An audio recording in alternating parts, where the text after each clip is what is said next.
에코프로 BM은 중장기적인 관점에서는 저는 계속 성장하는 회사이기 때문에 10배, 20배 성장하는 걸 기대한다? 투자하실 만하죠. 에코프로 BM, 그 다음에 포스코 홀딩스, 그 다음에 LG 엔솔 이렇게 보고요. 미국 시장의 80% 이상을 아마 한국 업체들이 점유할 가능성이 높고 지금 구간에서는 상대적으로 테슬라에 투자하느니 한국의 뭐 주요한 소재 업체 이런 데 투자하는 게 수익률이 더 낮겠죠. 향후 몇십 년 계속 커질 산업일 거예요.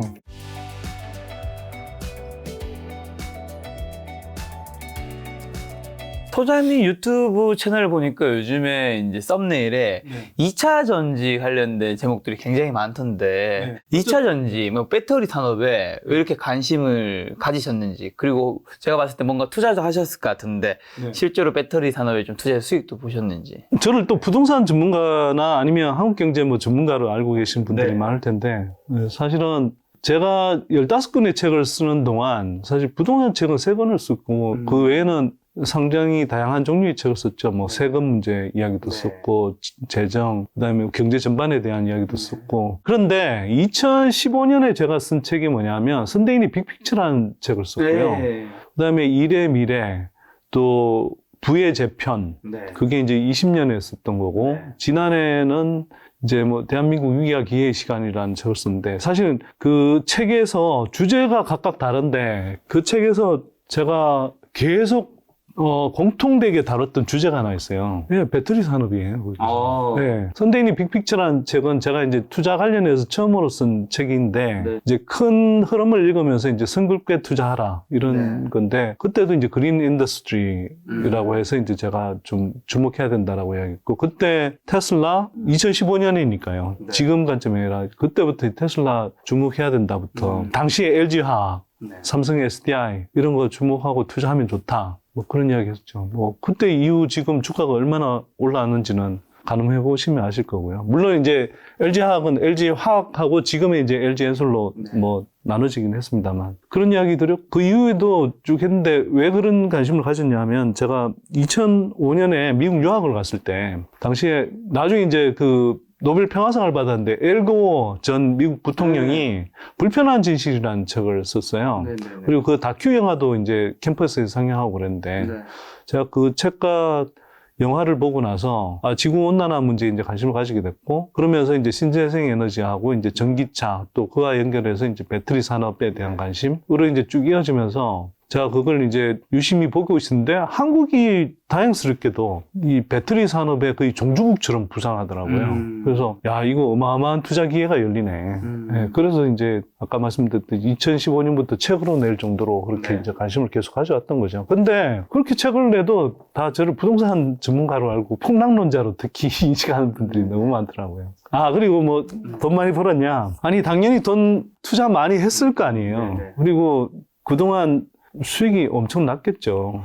네, 제가 에코프로 BM을 2019년 하반기에 저희 연구소 회원들한테 처음 소개했는데 그때부터 지금까지 에코프로 BM이 20배 이상 올랐거든요. 그 다음에 PNT라는 장비주는 12~13배인가 올랐고 그 다음에 2년 전에 소개했던 코스모 신소재라는 업체는 지금 한 9배 정도. 네, 근데 그게 제가 투자 안 했겠습니까? 투자 많이 했죠, 사실. 그래서 오늘 뭐 제가 언급하는 종목들이 혹시라도 뭐 그런 의심을 가지고 보시는 게 좋으세요. 네, 저는 최대한 그냥 이 방송을 보시는 일반인들이 여전히 중장기적인 관점에서는 수익 내기 좋은 어떤 기회들을 알려드리는 측면에서 말씀드리긴 하지만 제가 언급하는 많은 종목이 제가 스스로 보유하고 있거나 또는 저희 회원들한테 미리 이제 소개한 종목이기 때문에 아무래도 그걸 좋게 보려는 편향이 있을 수 있잖아요. 있죠, 보유 편향. 네. 그래서 그걸 충분히 좀 감안하시고 들으세요. 네. 그런 면에서는 저도 이해관계자일 수 있습니다. 네. 그러니까 그걸 감안하고 들으시라고 제가 꼭 말씀드리고요. 그러나 제 양심에 뭐 이거 소개할 종목 아니거나 또는 좋게 코멘트 할 게 아닌데 그냥 일부러 제가 사람들 이렇게 속여 먹으려고 그렇게 한다. 그럴 일은 저는 전혀 없습니다. 자, 근데 그 사이 2차 전지 주가가 굉장히 많은 상승이 있었는데 특히 최근 1월, 2월, 3월에 무슨 주가가 이렇게 왜냐면 경기 침체 이야기도 들리고 하는데 다른 데는 뭐 코스피 사실상 거의 그대로거든요. 1월에 2,400까지 근처하고 지금 뭐 2,400, 뭐 그대로인데 여기만 크게 올랐어요. 이때 굉장히 크게 오른 이유는 좀 뭐라 보시나요, 요즘에? 한국에서 네. 수십 년 만에 오는 진짜 구조적 성장주에 투자할 수 있는 기회여서 저는 그렇다고 보고요. 이게 세상을 바꿀 겁니다. 어마어마합니다, 이게 이 잠재력이. 그래서 지금 우리가 이야기하는 LG엔솔, 뭐 삼성 SDI, SK 이노베이션도 그렇고 이런 회사들은 10년 정도 지나면 매출이 몇백조 하는 회사들이 될 거고요. 뭐 심지어 이제 양극재 회사. 우리가 이제 잘 모르신 분들 위해 설명드리면 전기차 생산 원가의 한 40% 정도가 배터리고 그 배터리 생산 원가의 대략 한 45% 정도가 소재인데 이 소재에서 또 한 3분의 2 가까이 60% 이상을 차지하는 게 양극재 업체거든요. 이 양극재 업체에 이제 지금 국내 대장주가 에코프로비엠이죠. 국내뿐만 아니라 이제 글로벌 1위인데 에코프로비엠도 한 지금부터 10년 정도 지나면 대략 최소 한 100조 이상은 당연히 하고요. 한 150조 이상 아마 매출을 올릴 겁니다. 근데 지난해 매출이 5조였거든요. 이런 회사를 투자 안 하시겠어요? 말 나온 김에 에코프로비엠을 예를 들어보면 그 지난해 그 에코프로비엠이 연초 시초가에 비해서 연말 그 종가가 떨어졌거든요. 즉 조정을 받았단 말이에요. 근데 지난해 실적이 3배 이상 성장했어요. 매출, 영업이익 다. 네. 반대로 갔네요. 네. 그러니까 사실은 올해 되게 단기간에 가파르게 오른 것처럼 보이지만 거꾸로 보면 사실 지난해 올랐어야 될 게 그 안 오르고 사실 그런데 이제 거꾸로 기관이나 외국인들은 계속 공매도를 때렸거든요. 왜요? 제가 보기에는 그런 것 같아요. 이게 사실은 에코프로비엠에 대해서 정권가에서 2022년 초까지만 해도 되게 긍정적으로 막 이야기를 하고 지금 주가 수준과 크게 차이 나지 않는 목표 주가 막 제시하고 그랬어요. 그 사이에 지금 올해 추정 영업이익 기준으로 하면 2021년에 그 정권가에서 이제 이른바 그 에코프로비엠에 대해서 막 퍼 72배까지 주고 이럴 때, 예, 그때 영업이익이 1,100억 정도 나왔거든요. 올해 추정 영업이익이 제가 보기에는 정권가에서 워낙 가수 추정해서 그러는데 저는 굉장히 자신이 있는데 영업이익이 최소 7천억 이상 나올 겁니다. 잘하면 8천억 가까이도 나올 수 있고요. 그런데 이렇게 영업이익이 뭐 6, 7배씩 증가하는데도 계속 이제 지금 과열돼 있다, 뭐 너무 올랐다 이렇게 이야기를 하잖아요. 근데 제가 생각이 좀 웃기는 게 증권업계들이 이미 2021년 11월, 12월 이 무렵에 이미 목표 주가를 지금 주가로 환산하면 한 18만 원 이 정도까지 불렀거든요. 근데 영업이익이 그 사이에 6배, 7배 늘어났잖아요. 근데 목표 주가가, 그러니까 그 사람들이 그때 불렀던 목표 주가 대비해서 겨우 한 20, 30% 주가가 올라왔는데 지금 고평가라고 그러는 거예요. 이게 황당하잖아요, 좀. 그래서 이제 이유를 물으셨는데 제가 보기에는 그 지난해 이제 LG엔솔이 물적 분할된 상태에서 이제 상장을 하는 과정에서 LG엔솔 덩치가 워낙 크잖아요.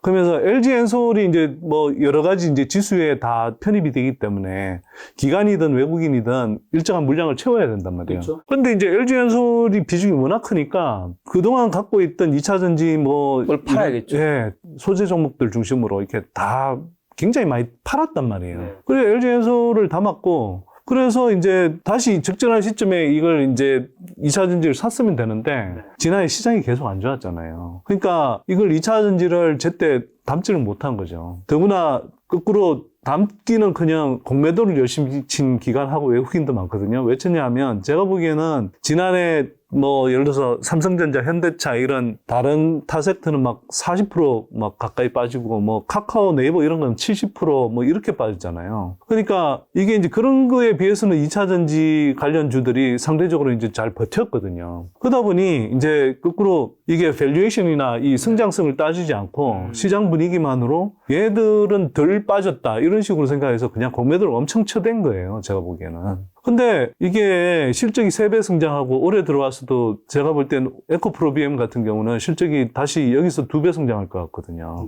그러니까 이게 이 어마어마한 성장성이 보이는데 이게 가만히 있을 리가 있나요? 특히 뭐 이제 시장이 어느 정도 약간 안정감을 찾으면서 외국인 매수세가 들어오면서 이제 일단 2차 전지를 끌어올렸죠. 그런 과정에서 이제 배터리 아저씨가 이 K 배터리에 그런 이런 잠재력을 이제 뭐 널리 설파하면서 특히 선대인 TV를 통해서도 많이 알리고 어느 순간 나타나셨어요. 진짜 자기 말대로 혜승처럼 아니 근데 사실 작년 상반기만 해도 거의 볼 수 없는 분이었는데 저도 그분을 만난 게 지난해 한 8월쯤이었나? 네. 처음에는 금양에 이제 IR 담당자로 해서 이제 제가 홍보 이사님이시니까. 예, 기업 탐방 갔을 때 만났고, 근데 이분이 말씀도 잘하고 이렇게 갖고 있는 컨텐츠가 좋더라고요. 그래서 선대인 TV에도 종종 모셨는데, 처음에만 해도 이렇게까지 뭐 사람들이 관심을 안 가졌죠. 예, 자기 말로 이제 혜승과 같이 나타나는 모습, 이렇게 표현하는데. 여튼, 그래서 이제 또 개인 투자자들이 이제 관심도 굉장히 달구어지면서, 예, 그러면서 주가가 좀 많이 오른 것 같고요. 예, 사실은 뭐 종목별로 보면 너무 제가 봐도, 너무 단기적으로는 과열이다 싶은 종목들도 꽤 있죠, 사실. 예, 뭐 좀 이런저런, 그러니까 2차전지 섹터 안에서도 좀 실체가 불분명하거나 또는 실체에 비해서 너무 지금 부풀려져 있는 뭐 종목들도 분명히 있고요. 근데 뭐 예를 들어서 대표적인 뭐 소재업체인 에코프로비엠이 너무 고평가다. 이건 저는 그렇게 이야기하는 건 일단 증권사들은 양심이 없다고 생각합니다. 아니 21년에 목표 주가를 그때 그 21년 말에 목표 주가를 22년 거 쓴 것도 아니고요. 23년 추정치를 쓰면서 그게 72배를 부여했고 이걸 그러면서 에코프로비엠 같은 업체에 대해서 another 레벨이다. 뭐 대체 불가다. 이런 식으로 막 찬사를 퍼붓던 기관들이 그 1년 반 사이에 도대체 무슨 일이 있었길래, 무슨 일이 있었는지는 제가 아까 말씀드렸죠. 근데 하여튼, 그렇게 자기네들이 이제 포지션이 약해지니까, 지금 이게 실적이 어마어마하게 늘어났는데, 예, 이 상황에서도 그걸 인정하지 않고 지금 고평가라고 그러니까 저희가 어이가 없죠. 그리고 이게 또 이렇게 생각해 보시면 어떨까 싶은데요. 예를 들면 지금 카카오하고 카카오가 13인가 그렇고 지금 많이 떨어졌죠. 에코프로비엠이 14인가 뭐 이래요. 아, 진짜요? 네, 그래서 바로 붙어 있어요. 지금 놀라시는데 저는 제가 생각할 때는 어느 방향으로 놀라시는지 모르겠는데 카카오가 너무 많이 떨어졌고 에코프로비엠 너무 많이 올랐구나. 왜냐면 카카오 한때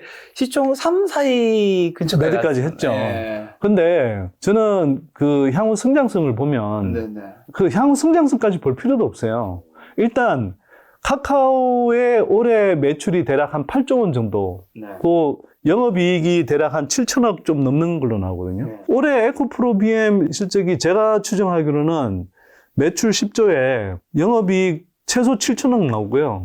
조금 뭐 이 업체가 주력으로 하는 하이니켈 쪽이 잘 팔리고 미국 전기차 시장이 더 성장하면 영업이익 8천억도 나옵니다. 그러면 이미 올해 뭐 매출은 넘어서고 영업이익도 저 비슷하기 때문에 일단 시총 차이가 그렇게 안 나는 건 정상이고요.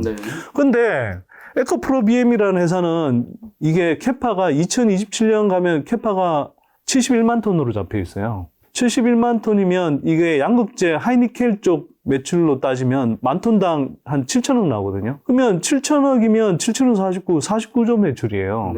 그게 27년 캐파가 71만 톤이기 때문에 그 매출이 아마 그 다음 해 정도면 거의 확정적으로 한 49조 정도 나온다고 봐야 되거든요. 그러면 지금 지난해 5조 몇천억이었고 올해 10조인 회사가 5년 다시 지나면 이게 50조 매출을 하는 회사로 변한단 말이에요. 카카오가 그 정도 성장할까요? 카카오는 아무리 쉽지 않겠죠. 성장해도. 네. 그런데 그리고 사실은 에코프로비엠 여기가 끝이 아니에요. 제가 말씀드린 10년 정도 더 지나면 100몇십 조는 할 거란 말이에요. 아니 이런 회사의 성장 가치를 당연히 부여하는 게 맞죠. 그러면 사실은 이게 오늘 이제 제가 이 말씀을 드리는 건 카카오 특미까지 이제 에코프로비엠이 추격했다는 걸 되게 이상하게 이제 보는 코멘트들이 이렇게 시장에서 흘러나오기 때문에 제가 거꾸로 나는 이상한 게 뭐냐면 아니 카카오가 왜 이렇게 높으며 여전히 그리고 왜 에코프로비엠이 아직 카카오 미친데도 이렇게 고평가라고 그러지? 증권사들이 지금도 카카오는 오히려 조정 많이 받았고 싸기 때문에 지금도 매수하라고 그러잖아요. 많이 떨어지긴 했으니까. 네, 목표 주가는 이거보다 더 많이 제시한단 말이에요. 몇십 % 이상. 근데 왜, 물론 뭐 증권사별로 좀 다르긴 하지만 에코프로비엠은 지금 봤을 때 올해 실적만으로도 카카오를 능가하고 향후 성장성을 보면 최소 훨씬 더 많은 프리미엄을 부여해야 되는 종목인데 왜 에코프로비엠은 비싸다라고 하냐는 거죠. 이건 좀 넌센스 아니에요? 그리고 얼마 전에 어떤 증권사의 애널리스트 한 분이 에코프로비엠이 이제 너무 많이 올라서 이제 비싸니까 홀드 의견을 냈어요. 바이에서 홀드로 변경했는데 보통 한국 증권사가 바이에서 홀드로 의견 변경하는 그건 셀이라는 의미 아닌가요? 살상의 매도 의견이죠. 근데 그분이 그런데 CS 윈드라는 저 풍력 업체 퍼에 대해서는 올해 제가 따져보기로는 에코프로비엠의 퍼가 지금 기준으로 대략 한 30배 정도 돼요. 제가 추정하는 실적 기준으로. 근데 그분이 CS 윈드라는 종목은 예, 지금 퍼 한 45배 정도 되는 수준까지 목표 주가를 제시하더라고요. 그러면서 계속 바이를 외치고. 좀 이게 아우가 안 맞잖아요, 이게. 근데 사실 CS 윈드라는 업체를 저도 좋게는 보고 있지만 그 업체보다 에코프로비엠의 성장성이 훨씬 더 가파르단 말이에요. 네. 그러니까 이게 좀 이상하잖아요, 이게. 왜? 그래서 제가 생각한 건 뭐냐. 아니, 또 하나 더 이야기 드릴까요? 네. 어떤 업체의 그 애널리스트는 또 보면 포스코 케미칼이었는데 이제 지금 최근에 포스코 퓨처 M으로 바꿨죠. 그 회사의 경우는 목표 주가를 퍼 72배를 붙여서 소개를 해요. 네. 추천을 하는 거죠. 네네. 그 에코프로비엠 퍼 72배 부여하면 지금보다 주가 최소 2배 더 올라야 되거든요. 근데 에코프로비엠은 그렇게 추천 안 합니다. 네네. 왜 그럴까요? 어떤 종목은 추천하고 어떤 종목은 그렇게 안 한단 말이에요. 네네. 이상하지 않아요, 이게? 지금 소장님 말씀은 뭐 네. 이해관계 이해관계가 있나요? 자기네들 포지션 적은 거는, 예, 그렇게 비싸다라고 하고, 자기네들이 지금 그동안에 많이 갖고 있었던 거? 이런 것들은, 예, 뭐, 그걸 또 갖고 있는 분들은 또 자기네께 좋다고 생각하실 수 있어서 제가 말씀을 굳이 안 드리겠지만, 그런 것들은 또 뭐, 퍼를 엄청 부여해서, 예, 목표 주가를 제시한단 말이에요. 제가 뭐, 굳이 말씀 안 드리겠는데, 첨보라는 회사 있어요. 첨보라는 회사의 그 실적 대비해서 지금 증권가들의 목표 주가를 예, 계산해 보시면 퍼가 어느 정도인지 예, 아실 수 있을 텐데요. 그 50배 넘거든요. 네. 50배 넘는 리포트도 있습니다. 그러면 아니 그런 회사는 그 증권가에서 상대적으로 좀 많이 갖고 있거든요. 근데 그런 업체들은 그렇게 이야기하면서 네네. 에코프로비엠은 왜 퍼 30배인데도 이렇게 비싸다라고 그러고 심지어 모건 스탠리라는 그 외국계 기관에서는 아예 대놓고 그 얼마 전에 한 열흘 넘었나요? 얼마 전에 뉴스가 나왔던 것 같은데. 네, 뉴스가 나왔습니다. 얼마 전에 뭐라고 그랬냐면 에코프로비엠 이게 너무 올랐으니까 지금 주가가 반토막 나야 정상이고 오히려 LNF가 더 매력적이다 이런 식으로 했거든요. 이거는 모건 스탠리가 근데 그 다음에 어떤 그 언론사 기사 보니까 모건 스탠리가 골드만삭스하고 그다음에 한국의 한국투자증권하고 더불어서 그 에코프로비엠 대량 공매도 잔고가 제일 많은 회사로 나오더라고요. 그러니까 아니 이렇게 가파르게 성장하는 회사가 퍼를 예를 들어서 그러면 지금 퍼 30배인데 거의 반토막 나야 된다 그러면 퍼 15배가 적절하다는 이야기잖아요. 그 좀 이상하지 않아요? 그래서 이게 그냥 이해관계 때문에 너무 깎아내린다 전반적으로. 그리고 뭐 이건 배터리 아씨가 많이 강조하지만 이게 수수료 수입 때문인지 뭐 자기네들 펀드를 팔아먹어야 돼서 그런지 모르겠는데 뭐 중국의 CATL이나 또는 미국의 테슬라 같은 경우는 테슬라가 퍼가 50배예요. 엔비디아는 퍼가 100배가 넘고. 근데 그런 것들은 비싸다 안 하고 계속 목표 주가 높이면서 살아 한단 말이에요. 근데 왜 한국에 예, 테슬라 못지않은 성장성을 보이는 이런 그 소재 업체들은 왜 그렇게 깎아내리는 거죠? 좀 이상하잖아요, 이게. 그러니까. 일관성이 있어야지. 그러면 제가 아까 전에 말씀하신 거 좀 질문 드리고 싶었던 게 2차 전지가 유망한 건 맞지만 실체가 불분명하거나 단기에 좀 가열된 종목도 있다고 하셨잖아요.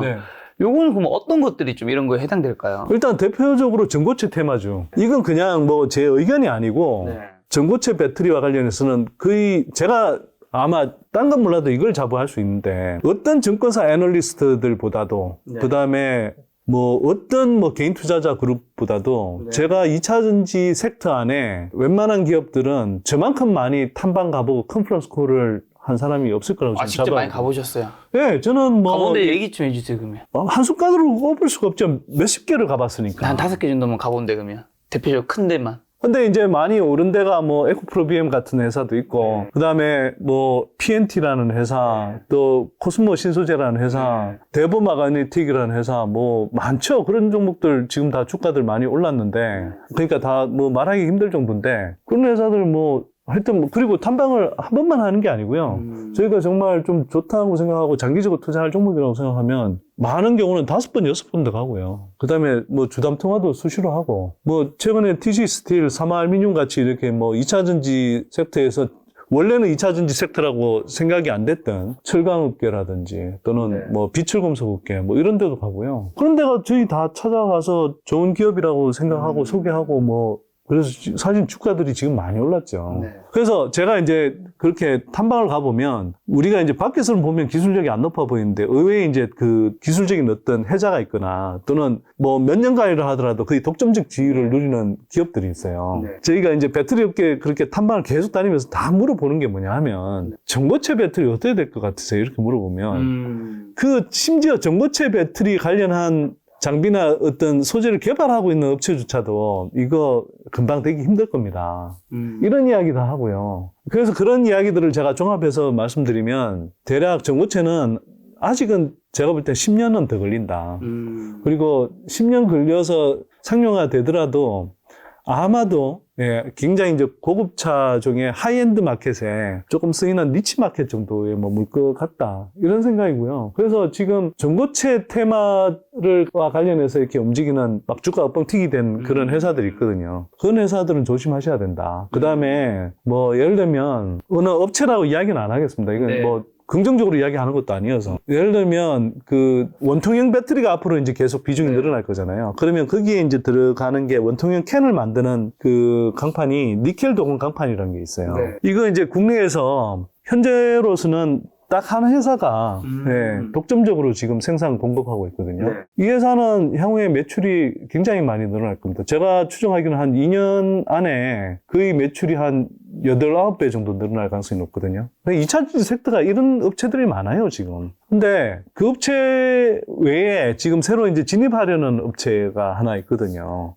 근데 그 업체 같은 경우는, 저희가 이제 뭐 양쪽 업체를 다 확인해보고 했지만, 그 업체 같은 경우는 예를 들면 2024년 말에 그 시설을 완공해서 2025년에 불과 한 몇 달 만에 컬 테스트를 통과해서 뭐 공급을 하겠다 이런 식으로 이제 일정을 이야기하는데, 그 지금 이미 공급하고 있는 그 업체 경우는 그 컬 테스트를 봤는데 한 2, 3년 걸렸어요. 근데 그게 몇 개월 만에 뚝딱 되지가 않거든요. 그러니까 제가 볼 때는 그 다음에 이제 그 원재료를 이제 습도강판이라고 그러는데, 그걸 이제 포스코에서 공급을 받아야 되거든요. 근데 포스코 입장에서 보면 굉장히 작은 시장이라, 그거는 이미 컬테스트를 통과해서 양산 단계에 이른 업체가 아니면 그걸 그냥 딱 쉽게 말해서 연초에 주문자가 올해 이 정도 필요합니다라고 요구하는 물량 정도만 생산하지 그 이상을 생산하지 않아요. 2025년 가야 쿨테스트 통과한 상황도 아닌데 그 물량을 주겠어요, 포스코가. 그래서 제가 볼 땐 2025년까지는 이 지금 공급하고 있는 업체가 거의 독점적이고, 제가 볼 때는 새로운 경쟁자로 들어오려는 업체가 제가 볼 때는 최소 3, 4년 이상 더 걸려요. 2026년 이후에나 진입이 가능하거든요. 그것도 비중이 크지 않게. 근데 그런 업체가 지금 이제 이 원래 독점하고 있는 업체가 주가가 워낙 뛰니까 현재로서는 그 진입하더라도 실적이 당장 크게 늘어날 가능성이 좀 약해 보이는 이 업체가 등달아서 되게 최근에 많이 뛰더라고요. 그래서 이런 것들은 조심해야 된다는 거죠, 제가 볼 때. 그 외에 이제 폐배터리 관련주라든지 또 리튬 관련주들 중에서도 그 중에서도 실체가 있는 업체들이 있고 실체에 비해서 너무 튀어오른 종목들이 있어요. 그런 종목들 경우에 저는 이제 큰 흐름에서는 그쪽이 당연히 커지는 시장이라고 저도 뭐 생각하고 그렇게 알고 있지만 단기적으로는 그쪽에서 너무 기대감이 선반영돼서 많이 오른 그런 업체들이 있습니다. 그래서 그런 것들은 제가 이제 굳이 말씀을 드리자면 저는 보통 이렇게 좀 추정을 하고 이제 투자를 하는데, 지금 주가가 많이 올랐다 하더라도 2, 3년 후에 이거보다 다시 뭐 최소 4, 5배 이상 실적이 증가하고, 그래서 주가가 지금보다 뭐 몇 배 이상 다시 증가할 기업이라면 지금 많이 올랐다 하더라도 중장기적인 관점에서 투자할 수 있잖아요. 근데 그게 아니라 이게 한 2, 3년이 지나가도 지금 주가를 합리화하기 힘들 정도로 물론 성장은 하죠. 성장은 하지만 2, 3년, 3, 4년이 지나도 지금 주가를 합리화하기 힘들 정도로 뭐 주가가 고평가돼 있다 그러면 이거는 좀 과열 아닐까? 저는 그런 생각을 하는 거죠. 그래서 이거는 뭐 제가 특정 종목을 알려드리진 않지만 투자하시는 분들은 최소한 그런 정도는 좀 따져보고 예, 하신 게 맞지 않을까. 물론 기술적으로 이제 워낙 뛰어난 업체라고 해서 이제 기대감이 선반영되는 경우들이 있는데 그런 업체들의 경우에 물론 그 기술 잠재력이 어느 순간에 터지면서 날아갈 수도 있지만 더 날아갈 수도 있지만 그런 업체들이 이미 이제 기대감을 상당히 선반영하는 과정에서 투자한다 그러면 뭐 상대적으로 조정이 올 때 그 낙폭이 클 수도 있고 그런 종목들은 또 한편으로는 조정이 크게 안 온다 하더라도 상대적으로 향후 주가 상승률이 좀 낮지 않을까 중장기적인 관점에서 단기적으로는 몰라도 예, 그래서 그런 식으로 조금 예, 주의가 필요한 구간이다 이런 생각은 좀 듭니다. 그럼 주의가 필요한 이제 종목들도 얘기해 주셨는데, 네. 근데 방금 전에 이제 매출이라든가 영업이익, 에코프로 BM이 등 몇 개 종목들이 이제 계속 성장하기 때문에 좋다고 하셨는데, 어쨌든 단기간이 너무 가열된 거는 사실이잖아요. 맞죠? 그로 인해서 조금 조심해야 될 건 없나요? 예를 들면 뭐 에코프로 BM이라면 좀 조정받을 때 산다든가 할 수도 있을 당연히 텐데. 제가 말씀드린 건 그렇게 네. 지금 이미 기존에 보유하신 분들은 낮은 평단에 잘 진입하셨다고 하면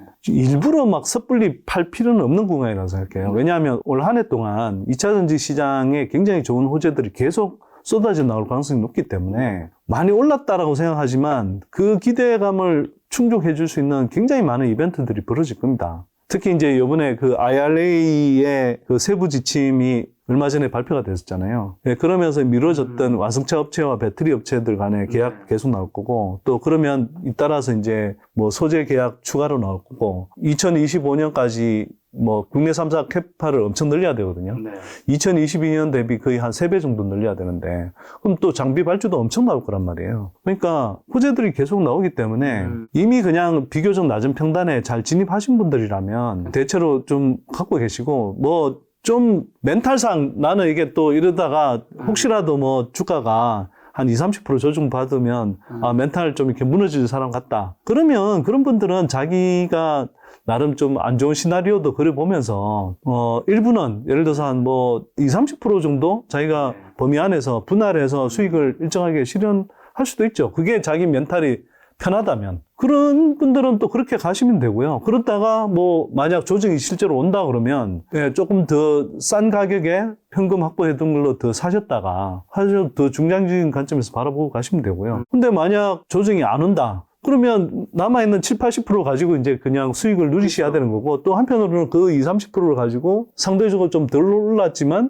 지금도 투자하기 괜찮아 보이는 종목들 네, 그런 종목들 또 투자하시면 그걸로 다시 수익 내면 되니까요. 저는 20, 30% 이렇게 뭐 수익 실현하는 경우에도 저희 회원들한테도 그렇게 이야기하는데 시장을 빠져나오라고 하지는 않습니다. 가능하면 더 적극적으로 참여하기 위해서 일단 현금을 가끔은 좀 확보해두라 뭐 이런 정도로 말씀드린 거고요. 근데 이제 중장기적으로 나는 그냥 이거 올라가면 계속 그렇고 중간에 조정하면 더 산다 현금이 있는 한 그냥 그런 식으로 생각하는 분들은 그냥 뭐 계속 갖고 가셔도 되죠. 정말 중장기적인 성장성이 분명한 신규 회사들 매수자는요? 신규 매수자가 이제 그래서 조금 더 부담이 되는 구간인데요. 그렇죠. 신규 매수자들은 절대 단기적인 관점에서는 지금 진입하시면 안 되고요, 제가 볼 때. 물론 종목별로도 제가 볼 때는 여전히 추가적인 상승 여력이 큰 종목들이 꽤 있어 보이긴 하는데 대체로 보면은 이제 어쨌거나 주가 단기적으로 급등한 것도 사실이잖아요. 그렇죠. 그래서 잘못하다가 이제 조정 오면 확 물리고 시작한단 말이에요. 배터리 하시면 뭐 물리면서 시작하라 그러는데 저는 이게 제가 저희 회원들이 대부분 개인 투자자들이잖아요. 그 개인 투자자들이 막 이렇게 장저 올 때는 호기롭게 덤벼들었다가 뭐 사람마다 다르긴 한데 또 이제 물리면 그 힘들어하는 분들을 많이 봤기 때문에 저는 그렇게까지 말씀 못 드리겠고요. 근데 조정이 올 가능성을 늘 염두에 두고 자기가 정말 충분히 스터디한 다음에 좋은 종목이라고 판단되고 특히 단기적으로 몰라도 중장기적으로 충분히 성장할 기업이다라고 판단이 되면 그런 기업들은 분할해서 조금씩 매수하시면 되는 구간. 네, 그래서 분명히 이건 지금 중장기적인 관점에서 보셔야 된다. 이렇게 말씀드리고요. 근데 중장기적인 관점에서라도 지금 2차 전지에 투자하시는 걸 권합니다. 왜냐하면 발을 디디지 않으면 시작을 못 해요, 결국. 근데 2차 전지 산업은요, 앞으로 정말 향후 수십 년간 한국을 먹여 살릴 산업이거든요. 지난 수십 년 동안 메모리 반도체 산업이 한국 산업을 이끌어왔고 한국 경제를 얼마나 이렇게 떠받쳐 왔습니까? 물론 메모리 반도체 산업도 앞으로 계속 커질 거예요. 근데 향후 한 4, 5년 정도 지나면 이제 2차 전지 산업이 덩치가 더 커져서 전체적으로 한국 산업을 이끌고 갈 거거든요. 그래서 저는 전에는 제가 이제 한국 경제의 저성장을 되게 걱정했던 사람인데 적어도 산업적으로는 한국의 저성장 모드를 이렇게 탈피할 수 있는 어떤 성장 모멘텀을 이게 2차 전지 섹터에서 찾을 수 있다. 이 정도까지 생각을 하거든요. 그만큼 커지는 시장이고요. 네. 그렇기 때문에 지금 태동하는 이 2차 전지 산업, 뭐 아직 태동이라고 표현하기는 좀 그렇지만 어쨌거나 여전히 아직은 좀 초기 단계에 가까운 2차 전지 산업의 종주국인 한국의 개인 투자자로 있다는 게 굉장히 큰 혜택인데 한국의 투자자로 있으면서 이 2차 전지 산업에 투자 안 한다? 이건 정말 기회를 아깝게 놓치는 거죠. 우리가 사실은 삼성전자 그 주가 궤적을 보면서 수십 년 전에 돌아가서 삼성전자에 투자할래 그러면 투자 안 할 사람은 없잖아요. 무조건 하죠. 예, 근데 삼성전자 주가도 이렇게 보면은 계속 굴곡이 있단 말이에요. 최근에만 하더라도 8만 원대 이상 갔다가 지금 뭐 5만 원대까지 떨어졌다가 지금 조금 올라오고 있는 거잖아요. 그러니까 이런 기복이 다 있단 말이에요. 물론 5만 원에 사면 좋죠. 최근 이야기를 드리자면. 근데 그럼에도 불구하고 삼성전자가 이렇게 막 90년대 거슬러까지 올라가 보면 정말 낮은 가격에서 해서 굴곡 계속 끝이면서도 백몇십 프로가 상승한 거잖아요. 2차 전지 섹터가 그런 잠재력이 있는 데거든요, 지금. 그러니까 왜 이런 매력적인 산업이 지금 성장하고 있는데 왜 많은 분들이 이 기회를 놓치고 있나. 그게 뭐 저도 그렇고 배터리 아저씨도 그렇고 그런 게 안타까운 거죠. 2차 전지에서 삼성전자 넘어서는 시총이 넘어서는 기업이 나올 거라고 소장님도 보시나요? 네, LG엔솔은 분명히 넘었을 거고요. 네.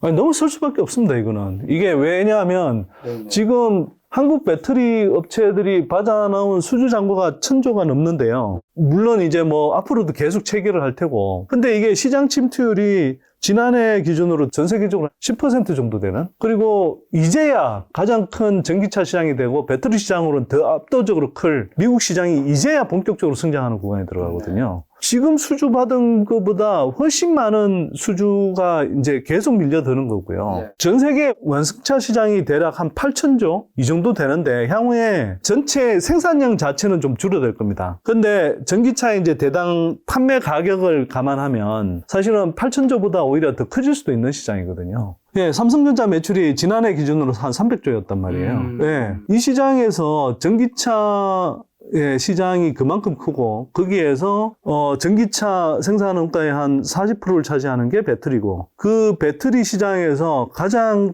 큰 시장인 미국 전기차 시장의 대략 한 80%, 아무리 적게 잡아도 70%를 한국 배터리 업체들이 석권을 할 텐데, 그리고 유럽도 한국 배터리 업체들이 대부분 들어가고, 그 외에 향후에 성장하는 뭐 이제 동남아 시장이나 기타 국가들도 사실은 한국 배터리가 거의 뭐 주력으로 자리 잡을 거예요. 그럼 그 시장에서 이렇게 리딩하는 업체들인 국내 배터리 3사가 삼성전자 매출을 안 넘었을까요? 소장님 채널에 또 박순희 이사님 많이 출연하시니까 네네. 박순희 이사님이 늘 추천하신 8개 종목 있잖아요. 네. 또 이건 소장님은 또 다른 의견을 좀 가지고 있을 수 있으니까 이거 원래 이 다양한 시각을 알려주는 게 좀 중요하잖아요. 거기에 대해서 좀 8개 종목에 대해서 어떻게 좀 생각하시는지. 일단 그 중에서 배터리에서 이제 셀에서는 이제 삼성 SDI는 빼시고 이제 LG 에너지 솔루션이랑 SK 이노베이션을 주로 좀 좋게 얘기하시더라고요. 누가요? 박순희 이사님. 아, 박 이사님이? 네. 저는 조금 다른데요. 그러니까 일단은 뭐 박승희 이사님하고 저하고 공통점은 K 배터리의 성장성에 대해서는 굉장히 그렇죠. 좋게 평가한다. 보시죠. 네. 그 다음에 이런 좋은 성장 산업이 있는데 국내 증권 기관들의 그런 잘못된 이해관계 때문에 굉장히 잘못된 노이즈들이 많이 퍼져서 사람들이 투자 못하고 있는 것. 그와 맞물려 있지만 그렇게 해서 한국 배터리 산업이 더 크게 성장할 수 있는데도 성장 못하고 있는 거. 이런 건 좀 안타깝게 생각하는 건 똑같고요. 근데 이제 그 박선영 이사님하고 저하고 이제 좀 실제 구체적인 어떤 투자 대상에 대해서는 좀 다른 게, 투자 대상하고 방법은 좀 다른 게, 저는 기본적으로 탐방을 많이 다니고 탐방을 다니다 보면 스몰캡에서 훨씬 더 주가 상승 여력이 큰 종목들을 많이 만나게 돼요. 그래서 이제 저는 그런 종목들 중심으로 소개를 하고, 또 실제로 이제 지금까지 트랙 레코드를 보면 진짜 수익이 많이 났었고. 근데 이제 박선영 이사님 같은 경우는 K 배터리 산업 전체를 좀 홍보하겠다는 뭐 생각이 있는 것 같아요. 그러니 이제 한국 배터리 산업 전체를 이끌어가는 어떤 주요 플레이어들을 이제 주로 소개하는 거고요. 네. 그래서 이제 뭐 이른바 8대장이라고 하는 이제 뭐 배터리아시 8대장이라고 하는 종목이 이제 나온 건데 그래서 그 차이점을 좀 이해를 하시면 네, 좋겠다. 잘 이해했습니다. 네, 그리고 중장기적인 호흡으로 투자하실 분, 그리고 스몰캡을 자기가 직접 스터디해서 좀 아시기 힘든 분들은 이제 배터리 아시가 이야기하는 그런 종목들을 그냥 장기적인 관점에서 투자하는 게 마음 편할 수 있겠죠. 네, 그래서 그런 관점의 차이가 있다는 걸 이해를 하시고 제가 설명을 드리자면, 일단 저는 LG엔솔, 만약 제가 이제 박순혁 이사님 방향으로 제가 이제 어쨌거나 투자한다라고 가정하고 제가 말씀드리면 LG엔솔 좋고 삼성 SDI도 좋고 SK온도 장기적으로 좋겠지만 지금은 SK온이 따로 상장이 안 돼 있잖아요. 네. 그래서 어쨌거나 SK이노베이션에 투자한다고 하더라도 이게 그리고 이제 뭐 자기 주식을 좀 치더해서 나중에 이제 SK온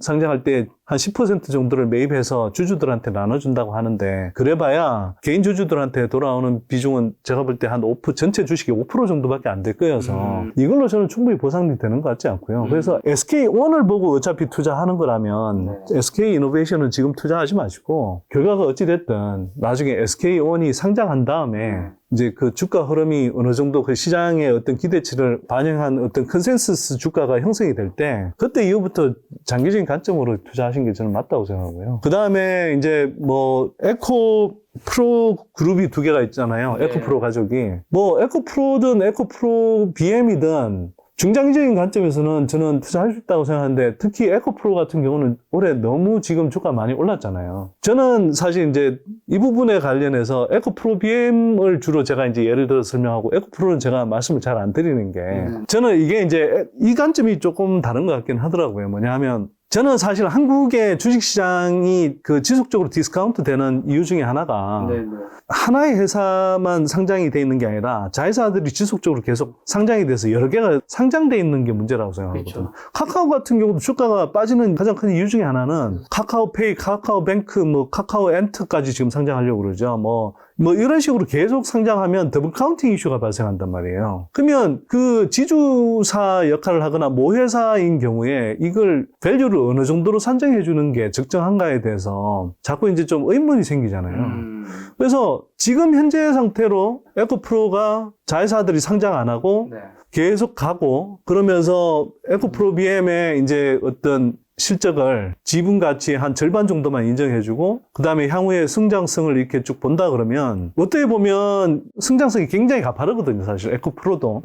에코프로 이노베이션이라는 회사는 탄산 리튬을 순산화 리튬으로 바꿔주는 사업을 하고 그 다음에 에코프로 머티리얼스는 전구체 사업을 하고 뭐 이런 식의 이제 쭉 사업들을 한단 말이에요. 그 사업들이 다 성장성이 굉장히 빠른 사업들이에요. 그리고 이미 지난해 에코프로 BM을 제외한 영업이익도 2천억 가까이 나오고 그랬었거든요. 그러니까 뭐 충분히 주가가 오를 만한 어떤 이유가 있기도 한데 또 한편으로는 저로서는 이게 이런 회사들이 예를 들어서 에코프로 머티리얼스, 에코프로 이노베이션 이렇게 순차적으로 다 상장할 계획을 갖고 있거든요. 회사가 그걸 그리고 명시적으로 밝혀요. 그렇기 때문에 이런 경우에 이 회사를 어느 정도 밸류를 줘야 될지에 대해서 어렵군요. 예, 저는 조금 판단이 어렵습니다. 이제 근데 또 제가 이렇게 이야기하는 게 조심스러운 게 이른바 이제 그 공매도 세력들한테 빌미를 줄까봐 좀 그런데 제가 이게 고평가됐다라고 딱 단언하는 게 아니고요. 쉽게 말해서 에코프로는 어떤 그 회사의 독특한 구조 때문에 어쨌거나 지주회사잖아요, 사실상. 예. 그리고 그 한국 주식시장의 특수성 때문에 밸류에이션을 평가하기가 저로서는 되게 좀 곤혹스러운 종목이더라고요. 밸류에이션 평가가 안 되면 투자를 못 하는 거잖아요. 그래서 저는 에코프로는 사실은 투자를 안 하고 있습니다. 네, 개인적으로는. 개인적으로도 그렇고 회원들한테도 소개는 뭐 안 한 건지 못 한 건지. 안 좋게 보는 게 아니라 평가가 좀 힘들어서 못 하고 있다. 다른 그렇게, 거죠. 예, 그렇게 이해를 해주시면 좋을 것 같고요. 에코프로 BM은 중장기적인 관점에서는 저는 계속 성장하는 회사이기 때문에 네, 여전히 저는 뭐 몇 년을 내다보시고 5년, 10년, 20년 동안 정말 안정감 있게 그냥 10배, 20배 성장하는 걸 기대한다. 뭐 투자하실만 하죠. 네, 단기적으로 올랐다? 아니 이렇게 고성장주가 그래도 퍼 30배 정도면 저는 양호한 것 같은데요. 네. 아니 정거사가 다른 소재주인 포스코 피체엠 같은 경우는 퍼 72배도 주잖아요. 예, 그런 식으로 계산하면 에코프로 BM은 지금 주가에서 2배가 더 올라야 된다니까. 최소 2배가. 예.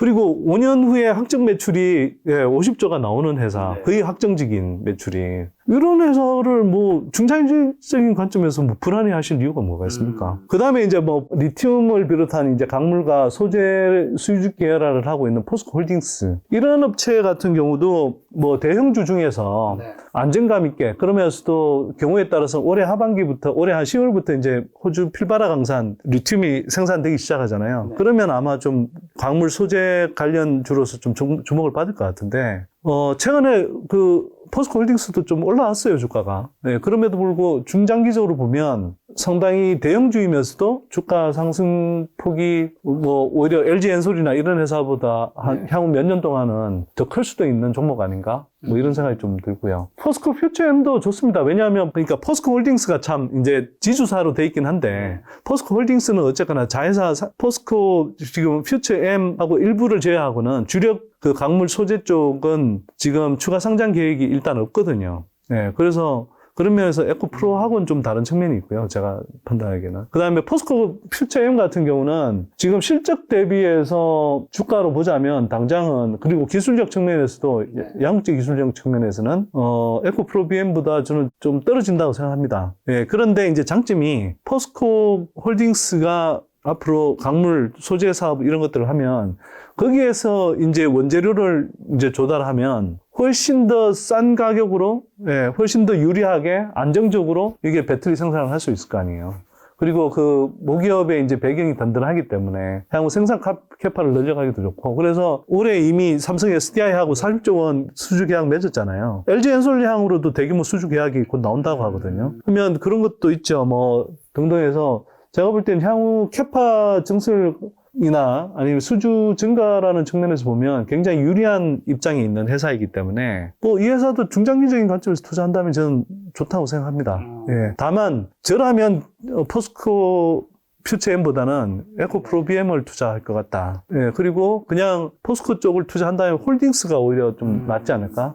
예, 이런 생각이 좀 들고요. 안정감 있게 투자. LG화학이랑 나노신소재 남았습니다. LG화학하고 나노신소재. LG화학은 뭐 사실은 국내 양극재 기술의 사실은 그냥 원천 기업이죠. 예. 그 원천 기업인 LG화학의 그 레시피를 가지고 다 받아서 사실 지금 다 양극재 업체들이 이제 생산하고 있는 거거든요. 그래서 LG화학이 이제 저는 분명히 좋은 회사이고 성장성이 있지만 지금 다양한 다른 기존의 이제 어떤 화학 사업 뭐 이런 소재 사업들이 있는 거잖아요. 화학 관련 소재 사업들이. 그래서 그런 면에서는 이제 온전한 의미의 2차전지 아직 주력 종목이 아니고, 그러니까 기존의 어떤 사업이 영향을 많이 미치는 상태이기 때문에 어쩌면 그런데 그래서 좀 주가가 덜 오른 측면도 있지만, 양극재 사업을 주력으로 이렇게 본다 그러면 시총이 좀 크잖아요. LG화학 같은 경우가 지금 시총이 50조 정도 되거든요. 근데 향후 이제 2차전지 섹터에 초점을 맞춰서 투자한다고 그러면 사실 이제 양극재라든지 다른 소재 사업이 중요한데, 지금 일단 어쨌거나 LG화학에서도 2차전지 쪽 그 주력 사업인 양극재를 본다 그러면 양극재 캐파는 에코프로 BM이나 뭐 포스코 퓨처엠이나 이런 회사들보다 어쨌거나 캐파 증설 계획은 작아요. 그런데 에코프로 BM이 이제 시총이 20 몇 조인 상태에서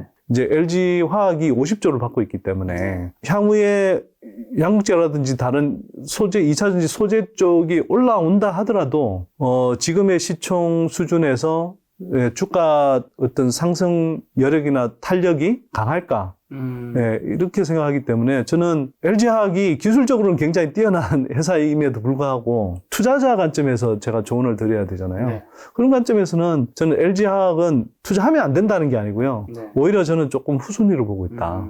박순일단님이 추천한 8개 종목 중에서 가장 좋게 보시는 거는 에코프로 BM 같네요. 에코프로 BM, 그 다음에 포스코 홀딩스, 그 다음에 LG 엔솔 이렇게 보고요. 나노신소재 같은 경우는 저로서는 투자하기가 좀 애매하더라고요. 뭐냐 하면 CNT 도전제에 들어가는 분산액을 만드는 건데 그 경우에는 분명히 이쪽 기술 방향 이쪽이거든요. 이쪽 방향으로 가고, 그렇기 때문에 실리콘 음극재를 사용하면 이제 그런 CNT 도전제를 써야 되거든요. 그런 방향으로 이제 가야 되는데, 방향은 맞는데 이미 이제 본격적으로 이제 성장하기 시작한 게 2025년 시작해서 이제 그때부터 가파르게 성장은 할 텐데 이미 그 기대감을 한 2, 3년치를 당겨서 실적 기준으로 하면 뭐 최소 3, 4년 이상 당겨서 지금 주가가 형성돼 있기 때문에 그러니까 주가를 합리화하는 그런 실적이 나올 때까지 시간이 좀 걸릴 수 있어서요. 그래서 모르겠습니다. 현재로서는 이미 주가도 꽤 많이 올라온 상태이기 때문에 탑픽이라고 좀 보기는 힘들 것 같네요. 네. 에코프로비움과 포스코홀딩스와 LG에너지솔루션. 배터리 3세 중에서는 어쨌든 LG에너지솔루션을 네. 제일 뭐 좋게 1등 보시나요? 업체이고 워낙 뭐 전 세계로 활용할 업체이기 때문에 LG엔솔 1등이고요. 양극재 1등 에코프로비엠이고요. 그 다음에 국내 강물 소재의 그 수직 계열화 가장 잘 돼 있는 업체 포스코홀딩스고요. 이 세 개가 결국 1등이고 8개 중에서도 제가 볼 때는 각 분야에 가장 1등이란 말이에요. 네. 그러니까 그 각 1등을 그냥 골라서 투자하시면 되지 않을까? 네. 배터리 아시 취지로 투자하신다고 하면. 네. 근데 K배터리 이제 셀 업체는 소재 업체에 비해서 좀 상대적으로 별로 못 올랐잖아요, 지금은. 그 셀업체요. 네. 일단 이유가 여러 가지가 있는데 그러니까 셀업체들 지금 시총이 막 장난이 아니잖아요, 이미. 네네네. 특히 LG엔솔 같은 경우는 지금 시총 넘버 2인데, 네. 이런 업체들은 사실 엄청난 큰 대형주고, 이런 업체들의 주가가 예를 들어서 에코프로비엠이나 또는 저희가 소개한 뭐 코스모 신소재나 뭐 이런 업체들처럼 막 주가가 단기간에 막 2배, 3배 오르기를 기대하기가 힘들죠, 사실.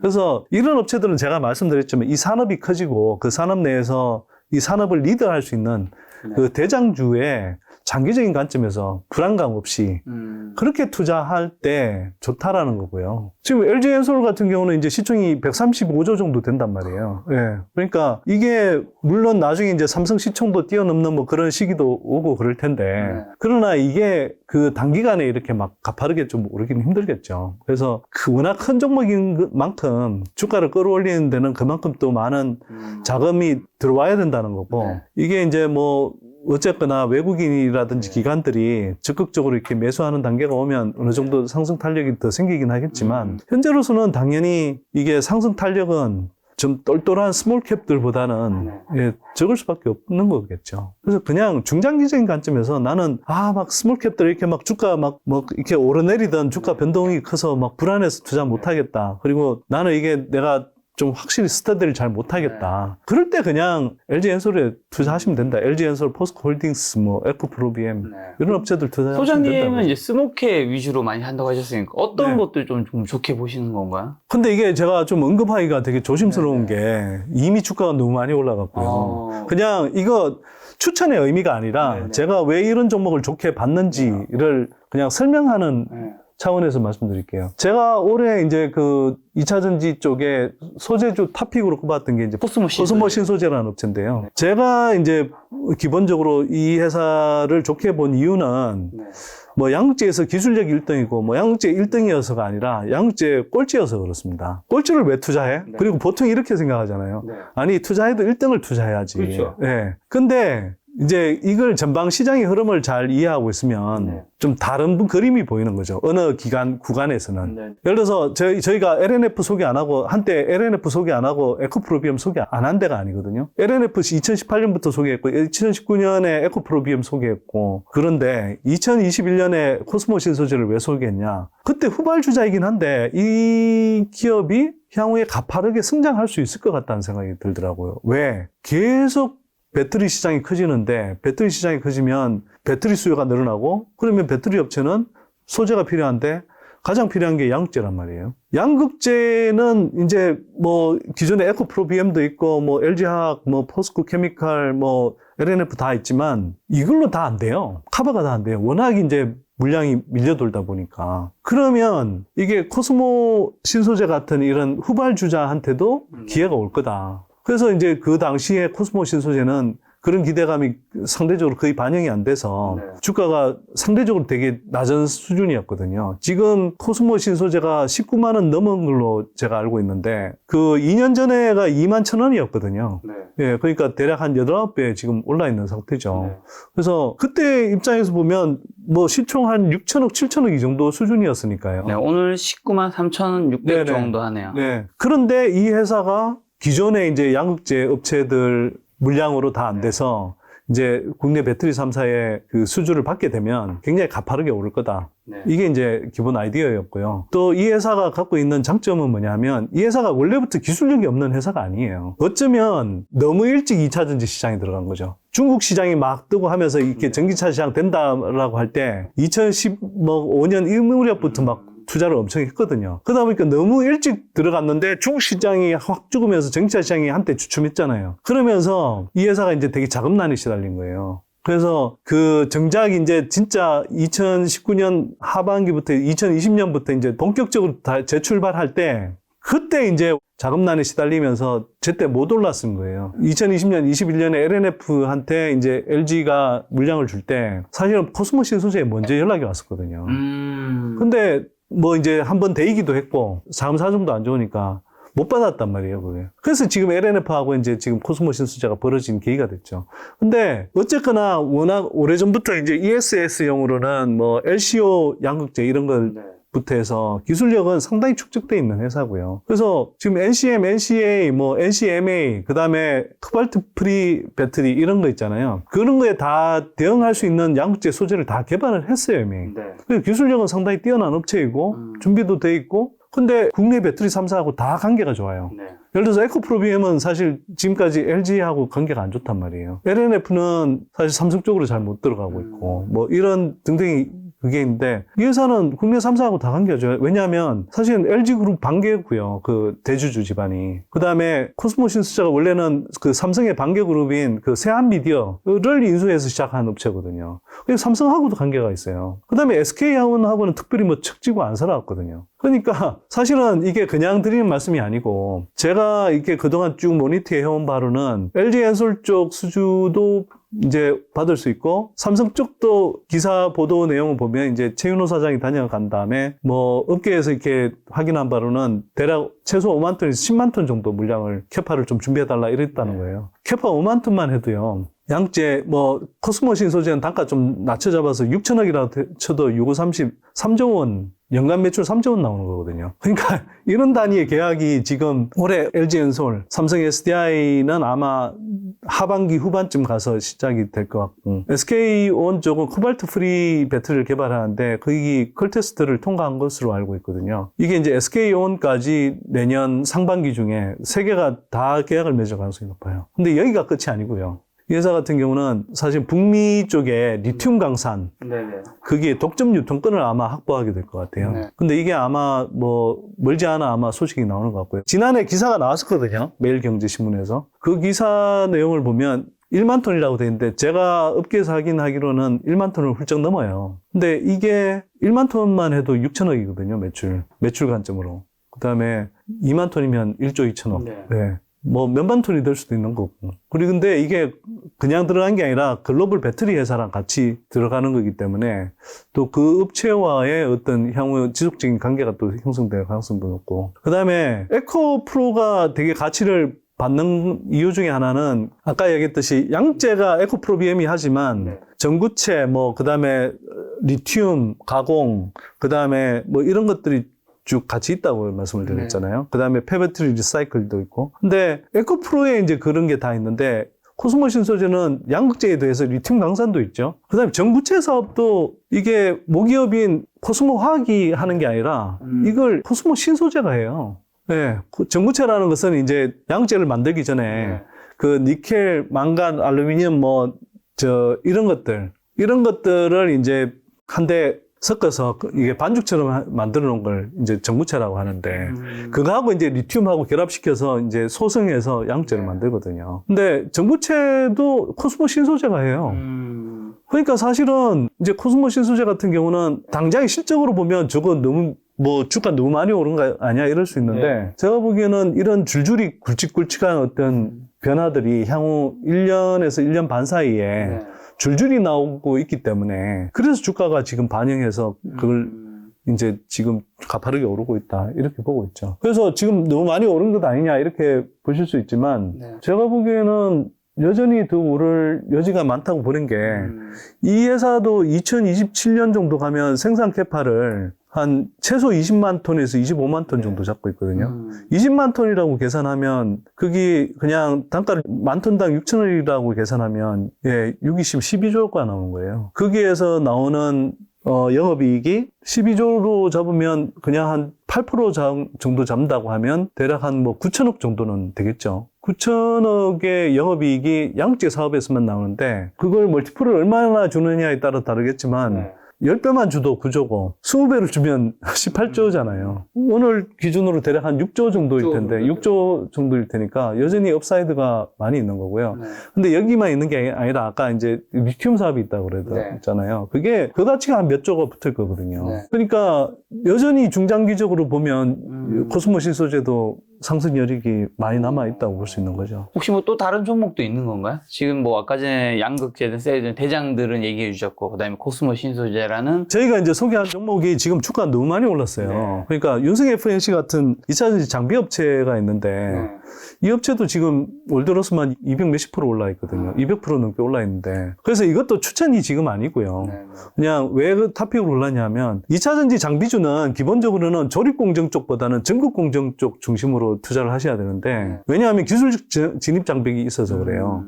그래서 이제 전극 공정을 나누면 뭐 믹싱 공정, 코팅 공정 있고 뭐 그다음에 아변, 그다음에 슬리팅 공정 이렇게 있는데 그중에서도 믹싱하고 코팅 공정이 가장 배터리 회사들이 투자할 때 투자 비용이 많이 들어가고 그다음에 이제 굉장히 큰 덩어리를 차지한단 말이에요. 그게 이제 믹싱 공정에서 이제 윤성 FNC라는 회사가 국내에서 가장 기술력이 앞서 있는 회사이고 이 회사가 이제 2, 3년 후에는 연속식 믹싱 공정 시스템을 만들어요. 이미 이제 개발은 완료돼 있고 근데 이 회사 같은 경우는 믹싱 공정의 특수성을 좀 이해해야 되는데 아까 제가 말씀드렸는데 전 공정 내에서 가장 많은 투자 비용을 잡아먹는다고 그랬잖아요. 공간도 제일 많이 잡아먹어요. 왜냐하면 이게 그만큼 차지하는 장비의 규모가 커요. 이게 믹싱하고 코팅이. 근데 믹싱은 특히나 높이를 잡아먹어요. 몇십 미터 올라가야 되거든요. 그러니까 거기에 들어가는 어떤 뭐 부지 확보 비용, 그 다음에 장비 설치 비용, 장비 비용, 그 다음에 이걸 또 운영 관리하는 인력 비용 이런 것들이 굉장히 크단 말이에요. 근데 연속식 믹싱 시스템은 제가 볼 때는 이게 이제 본격적으로 도입되면 게임 체인저가 될 것 같아요. 왜냐하면 이 사이즈를 5분의 1로 줄여버려요. 그럼 배터리 회사들이 그 배터리 캐파 구축할 때, 생산 캐파 구축할 때 어마어마하게 비용이 줄지 않겠어요? 그러니까 이 회사가 제가 볼 때는 연속식 믹싱 시스템 들어가면 세계적으로 믹싱 장비는 이 회사가 거의 다 말아먹는다고 저는 보거든요. 그래서 그런 걸 감안하면 업사이드가 되게 큰데 근데 그걸 떠나서라도 이 회사가 실적이 지금 굉장히 가파르게 성장하는데 지난해 2,200억에 300 몇십억 실적 올렸다가 올해는 제 추정으로는 아마 4,500억에 한 650억 이 정도 매출 나올 것 같고요. 내년 가면은 대략 한 8천억 이상 매출에 영업이익 1,100억 이상 나오거든요. 그래서 뭐 지금 많이 올랐다고 하는데도 내년 추정 영업이익으로 따져보면 영업이익 멀티플 아직 9배 정도밖에 안 될걸요, 사실은. 그러니까 사실 워낙 저평가되어 있는 단계에서 저희가 이제 발굴한 거죠. 그래서 어쨌거나 이제 이런 회사도 장비 위주라고 다 얕볼 게 아니라 이렇게 이 공정을 잘 이해하고 있으면 이런 장비 업체들 같은 경우는 사실은 뭐 소재주 못지않은 굉장히 많은 그 성장 잠재력이 있는 거죠. 그래서 이런 회사들을 이제 저희가 소개한 거고요. 그래서 소개하고 보니 뭐 자랑하냐? 이럴 수 있을 것 같은데 하나만 더 소개하면 앞에 언급은 했는데 종목명은 이야기 안 하는 업체가 그 니켈 도금 강판 만든다는 업체 있잖아요. 그 업체가 이제 티스스틸이라는 업체인데 이 업체는 지금 아까도 설명드렸지만 향후 3, 4년 동안은 경쟁 없이 그냥 독점적으로 이 시장을 끌어가게 돼 있어요. 근데 그 원통형 배터리에 들어가는 이제 캔을 만드는 원재료가 니켈 도금 강판이기 때문에 이게 원통형 배터리가 지금 계속 성장하잖아요. 얼마 전에 그 기사 보면 LG 엔솔이 미국 애리조나에 43기가와트씩 배터리 생산 캐파 투자한다고 그러는데 그중에 27기가와트가 원통형 배터리였거든요. 그 다음에 오늘도 기사가 났던데 LG 엔솔하고 토요타가 계약을 연내에 체결할 가능성이 높은데 거기도 원통형 배터리가 주력이거든요. 기사 내용 보면. 그러면 원통 배터리가 앞으로 굉장히 이제 많이 커진단 말이에요. 워낙 표준화가 쉬워서 그런 측면인데. 그러면 이걸 공급을 어디서 받냐? 이 회사에서밖에 못 받아요. 그래서 저희가 몇 번 탐방을 해봤는데 이 회사 같은 경우는 이 회사도 올 들어서 200% 이상 올랐거든요. 그런데도 올해 영업이익 배수로 따지면 시총이 9배밖에 안 돼요. 그런데 내년에 가면 이 회사가 영업이익이 올해 한 뭐 700억 이 정도 나올 텐데 내년에 가면 영업이익이 제가 볼 때 최소 2배 나오거든요. 1,400억 정도 나온단 말이에요. 그러면 내년 영업이익 멀티플로 따지면 아직도 굉장히 저평가죠.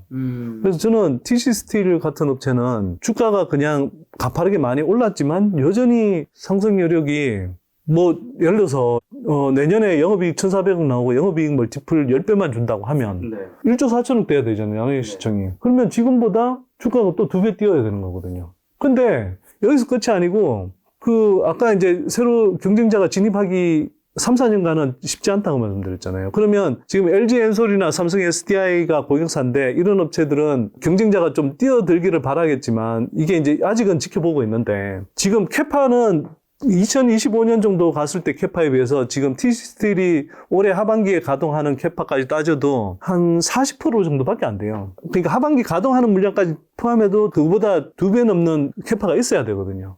그러면 제가 볼 때는 내년 상반기 중에는 캐파 구축에 다시 들어갈 것 같고 그걸로 따지면 2025년쯤 가면 실적은 내년 실적보다 또 한 2배 이상 더 많아지겠죠. 그러니까 이런 성장성이 있는 게 지금 2차전지 산업이라고요. 잘 찾아보시면. 네. 그래서 주가가 많이 올랐다 하는데도 많이 올랐죠, 단기적으로. 네. 저도 그래서 회원들한테도 그렇게 이야기하고 신규 매수하는 관점에서는 그냥 조정이 올 때 조금씩 분할 매수하라고 말씀드리지만 단기적인 관점 성장 여력이 커요. 막 여전히 제가 볼게 막 서너 배, 4-5배씩 남은 향후 몇 년간만 따져봐도 그런 업체들이 많아요. 네. 그러니까 제가 이제 드린 말씀은 중장기적인 관점에서는 지금도 사실은 많이 올랐다고 하지만 중장기적인 관점에서는 얼마든지 투자할 수 있는. 그럼 소장님은 나중에 오늘 언급하신 종목들 중에서는 2차전지 좀 언제 팔 생각이세요? 이게 결국에는 익절을 해야 되는 거잖아요. 나중에 올라가도 떨어져 간 데 팔면 사실 굉장히 많은 이익을 좀 반환해야 되는 거니까. 저는 이렇게 포트 단위로 투자하라고 권하기 때문에 개별 종목별로 딱 물량 정리하라 이렇게 말씀드리진 않아요. 늘 포트 비중 조절을 하거든요. 예를 들면 이거는 뭐 좀 일반인들이 그냥 따라하기 쉽지는 않기 때문에 그냥 저한테 질문을 하시니까 저는 이제 어떻게 말씀드리냐면 가변적 집중 투자를 저는 한다고 말씀을 드려요. 그래서 보통 제 포트에서 뭐 제가 일반인들 비해서는 훨씬 큰 규모로 지금 주식 투자를 할 거 아니에요. 그런데도 불구하고 제가 보통 한 6, 7종목에 제 주식 자산의 한 80% 이상을 투자하거든요. 그런데 그때마다 이제 조금씩 비중을 조절하죠. 자, 지금은 예를 들어서 올해 같은 경우 코스모 신소재가 조금 주가가 더 많이 뛸 구간으로 판단이 된다. 예. 그러면 그때 이제 코스모 신소재 비중을 조금 더 싣고 예를 들어서 올해 같은 경우 에코프로 BM이 좀 더 갈 것 같다. 그러면 에코프로 BM을 좀 더 싣고 이제는 장비주가 좀 달릴 구간이 오는 것 같다. 실제로 지금 장비주 이거는 말씀드릴 수 있는데 장비주 달릴 구간이 저는 오고 있다고 생각하거든요. 네. 그 이유는 좀 이따 다시 설명을 드릴게요. 그래서 이제 장비주가 달릴 구간이 온다라고 이제 보면 또 그때 이제 상대적으로 좀 장비주에 더 비중을 쉰다든지 이런 식의 이제 좀 가변적 집중 투자를 하되 제가 정말 좋게 보고 중장기적인 성장성이 계속 살아있으면 계속 투자해요, 저는. 그러면서 그냥 주식 자산을 규모를 불려가는 거죠. 그래서 뭐 에코프로 BM도 저희가 2019년에 소개하고 나서 제가 뭐 비중은 줄였다 좀 늘렸다 하긴 하지만 계속 가져왔고요. 그 다음에 코스모 신소재도 2년 전에 발굴하고 나서부터 계속 물량을 늘려왔고요. 뭐 그 외에 이제 장비주들 중에서도 좋게 보는 업체들은 아까 윤승희 FNC 말씀드렸잖아요. 그 회사는 지난해 상장했고 저희가 이제 올해 초에 그 발굴한 종목이기 때문에 뭐 올해 보유 기간이 오래되지는 않았지만 그 회사 같은 경우도 저는 한 향후 3, 4년 정도는 더 갖고 있을 것 같거든요. 최소한.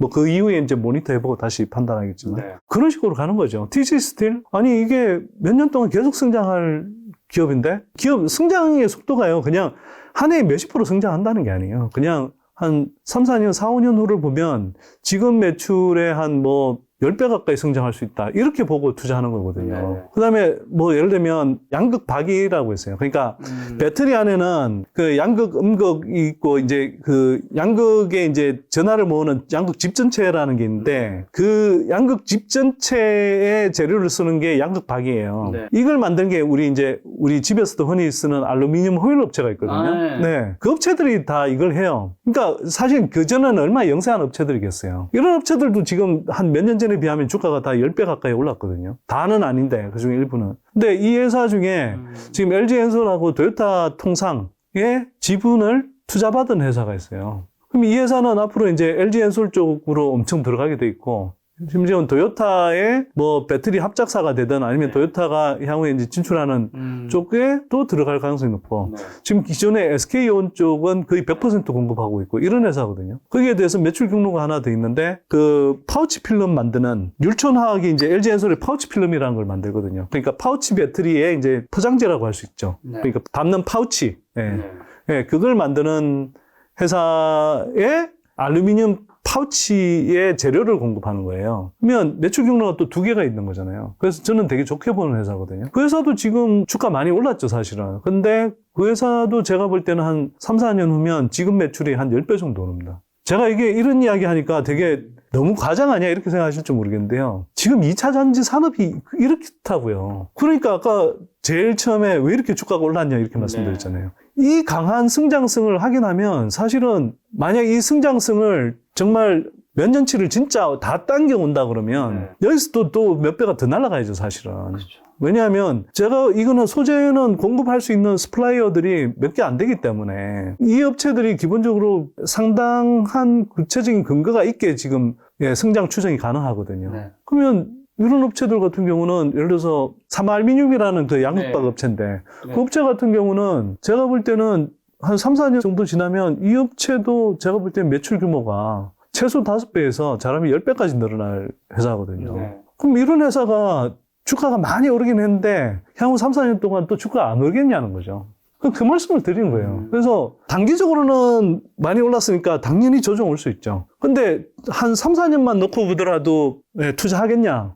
예를 들어서 많이 올랐다고 하더라도 제가 볼 때는 이런 회사들이 향후에 최소 보수적으로 봐도 서너 배, 4, 5배 더 오르거든요. 3, 4년 동안. 그러면 일반적인 사람들 입장에서 주식하면 대부분의 사람들이 손실을 보잖아요. 그렇죠. 예, 그리고 수십 % 수익 내지도 못 하시잖아요. 근데 3, 4년 그냥 묻어두면 몇 배씩 주가가 오를 수 있다라고 생각하면 투자 안 하시겠냐고요. 지금 주가가 올랐다 하더라도. 저는 그렇다고 본다는 거죠. 물론 이렇게 이야기하는 건 제가 2차 전지 섹터에 대해서 워낙 긍정론자이기도 하고 제가 보유하고 있고 또 회원들한테 소개하고 있는 사람으로서는 뭐 계속 좋게 볼 수밖에 없어서 뭐 그럴지도 모르겠어요. 그 편향은 분명히 감안하시되 저는 어쨌거나 그렇게 봅니다.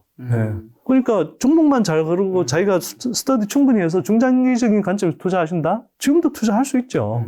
올해 장비주가 달린다는 의미는? 사실 소재주는 향후 5년, 10년, 20년 계속 투자할 수 있습니다. 근데 제가 먼저 단서를 들어서 말씀드린 건 장비주는 투자하더라도 향후 한 2, 3년을 주로 보고 좀 투자하는 게 좋겠다. 아까 말씀드렸던 윤성 FNC처럼 이런 게임 체인지가 될 수 있는 잠재력이 있는 회사는 그게 실제로 이제 정말 게임 체인지로 작용한다 그러면 뭐 더 길게 투자할 수도 있겠지만 왜 일반적으로는 이제 이 2차 장비주들은 2, 3년을 투자하는 걸 목표로 하냐 하면 북미 시장에서 전기차가 생산되는 게 2025년, 26년, 27년에 어마어마하게 쏟아져 나와요. 그 각종 모델들이. 그러면 그걸 이제 배터리를 공급해야 되기 때문에 이제 2025년 정설하는 캐파에 지금 LG부터해서 이제 막 몰두하고 있거든요. 국내 3사가. 그래서 2022년 대비해서 2025년까지 생산 캐파가 거의 3배 늘어나야 되거든요. 장비주는 소재주에 비해서 이렇게 많이 못 달린 이유가 일단 캐파를 구축할 때만 필요한 게 장비잖아요. 그 이후에는 장비주가 지속적으로 늘진 않거든요. 근데 물론 이제 25년 이후에도 장비 매출은 많이들 나올 겁니다. 성장할 거고요. 근데 성장이 가파른 구간이 이제 2025년 정도까지라는 거고. 그러면 그렇게 따졌을 때 지금 투자할 수 있는 게 올해하고 내년 정도가 아마 장비주로서는 가장 좋은 시점일 거다. 이렇게 생각이 되고요. 장비주는 근데 이제 워낙 저평가되어 있는 기업들이 많아요. 지금 현재로서는 뭐 실적도 잘 안 나오고 뭐 등등 하고 실적이 또 지속성도 없지 않냐라는 이유로 이제 저평가되어 있는 기업들이 많은데 그런 기업들이 이제는 수주 모멘텀이 좀 생길 것 같아요. 사실은 올해 1월 말쯤에 SK온 물량이 나왔는데 그게 켄터키 테네시 물량이거든요. 그게 1월에 나온 게 한 3분의 1만 나왔다고 그러고요. 아마 3분의 2가 올해 중에 더 나와야 되고요. 그 다음에 LG 같은 경우가 SK온보다 전체적인 캐파 정설 규모는 더 큰데 LG 같은 경우가 지금 이제 LG 미시간 물량하고 뭐 이런 등등 해서 나오는데 그게 아마 상반기 중에 그러니까 이미 2분기잖아요. 2분기 중에 네. SK이온 2차 물량이랑 그 LG 미스가연 물량 등등 해서 계속 나올 겁니다. 그래서 그 수주 소식이 나오면 그게 모멘텀이 될 수 있고 또 실적도 올해부터는 가파르게 증가할 거고요. 지금까지 장비주가 수주는 많이 받아놨는데 실적이 또 안 드러났거든요. 그래서 이제 그랬던 게 있고 아까 말씀드렸듯이 IRA 세부 지침 때문에 조금 불확실성이 있어서 그 완성차 업체하고 이제 계약 미뤘던 것들도 이제 속속 계약할 거고 또 소재 쪽도 넘어올 거고 할 거지만 한편으로는 계약 맺으면서 생산 캐파를 이제 미국 쪽에 구축할 거 아니에요. 네.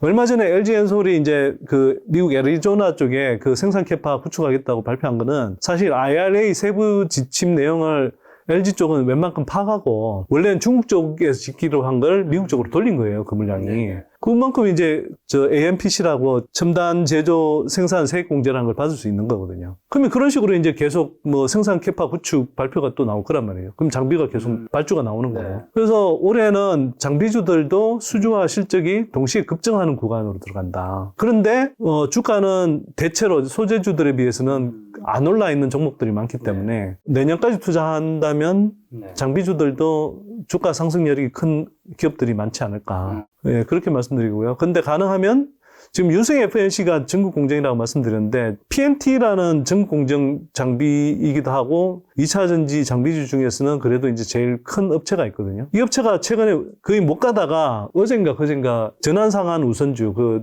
이제 공시가 나오면서 어제 주가가 좀 많이 뛰었어요. 그런데도 제가 볼 때는 장비주들 중에 얘가 대장주 역할을 하는데 그 추가로 상승할 여력이 상당히 있다고 저는 보거든요. 그래서 뭐 PNT 같은 회사라든지 구체적으로 다 언급하진 않겠지만 어쨌거나 상대적으로 조금 진입 장벽이 있거나 아니면 턴키로 어떤 공정 전체를 턴키로 수주하는 업체 이런 게 있어요. 예를 들면 이게 하나기술이라는 업체 같은 경우는 유럽의 그 방부체 이 배터리 만드는 회사인데 프레이어사로부터 지난해 전략적 파트너십을 맺고 올해부터 이제 그 수주를 받을 텐데 프레이어사로부터 향후 한 2년 동안 받을 물량만 해도 대략 1조 한 2천억 정도 되거든요. 그런 회사들 같은 경우는 예, 내년까지 바라보고 투자한다 그러면 그런 회사들도 투자하기 좋죠. 그 외에 이거는 저희가 최근에 좀 발굴한 회사는 정말 그냥 시총이 한 2천억 전후 수준밖에 안 돼요.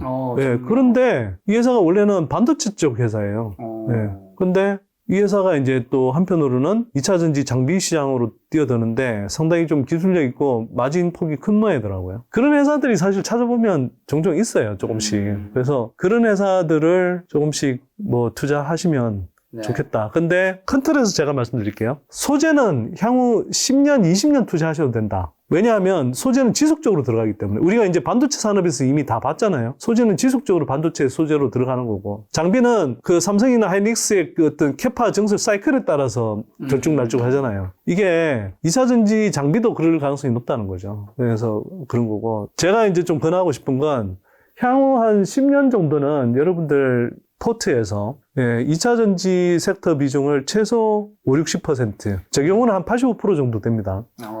근데 최소 한 50-60% 정도 담고 그 다음에 그 중에서 올해나 내년 정도까지는 뭐 그때마다 조금씩 비중이 다를 수는 있으나 소재 70대 뭐 장비주 한 30 이 정도로 가시되 25년 정도부터는 장비 상승 사이클이 조금 끝나갈 가능성이 높기 때문에 그때부터는 소재를 90% 이상 담아서 가시라. 네, 이런 정도로 기본 어떤 포트의 비중 할당 플랜을 조금 제가 말씀을 드립니다. 이쯤 되면 궁금한 건 나머지 15% 2차 전지가 아닌 거는 뭘 투자하고 있어요? 어느 쪽인데요?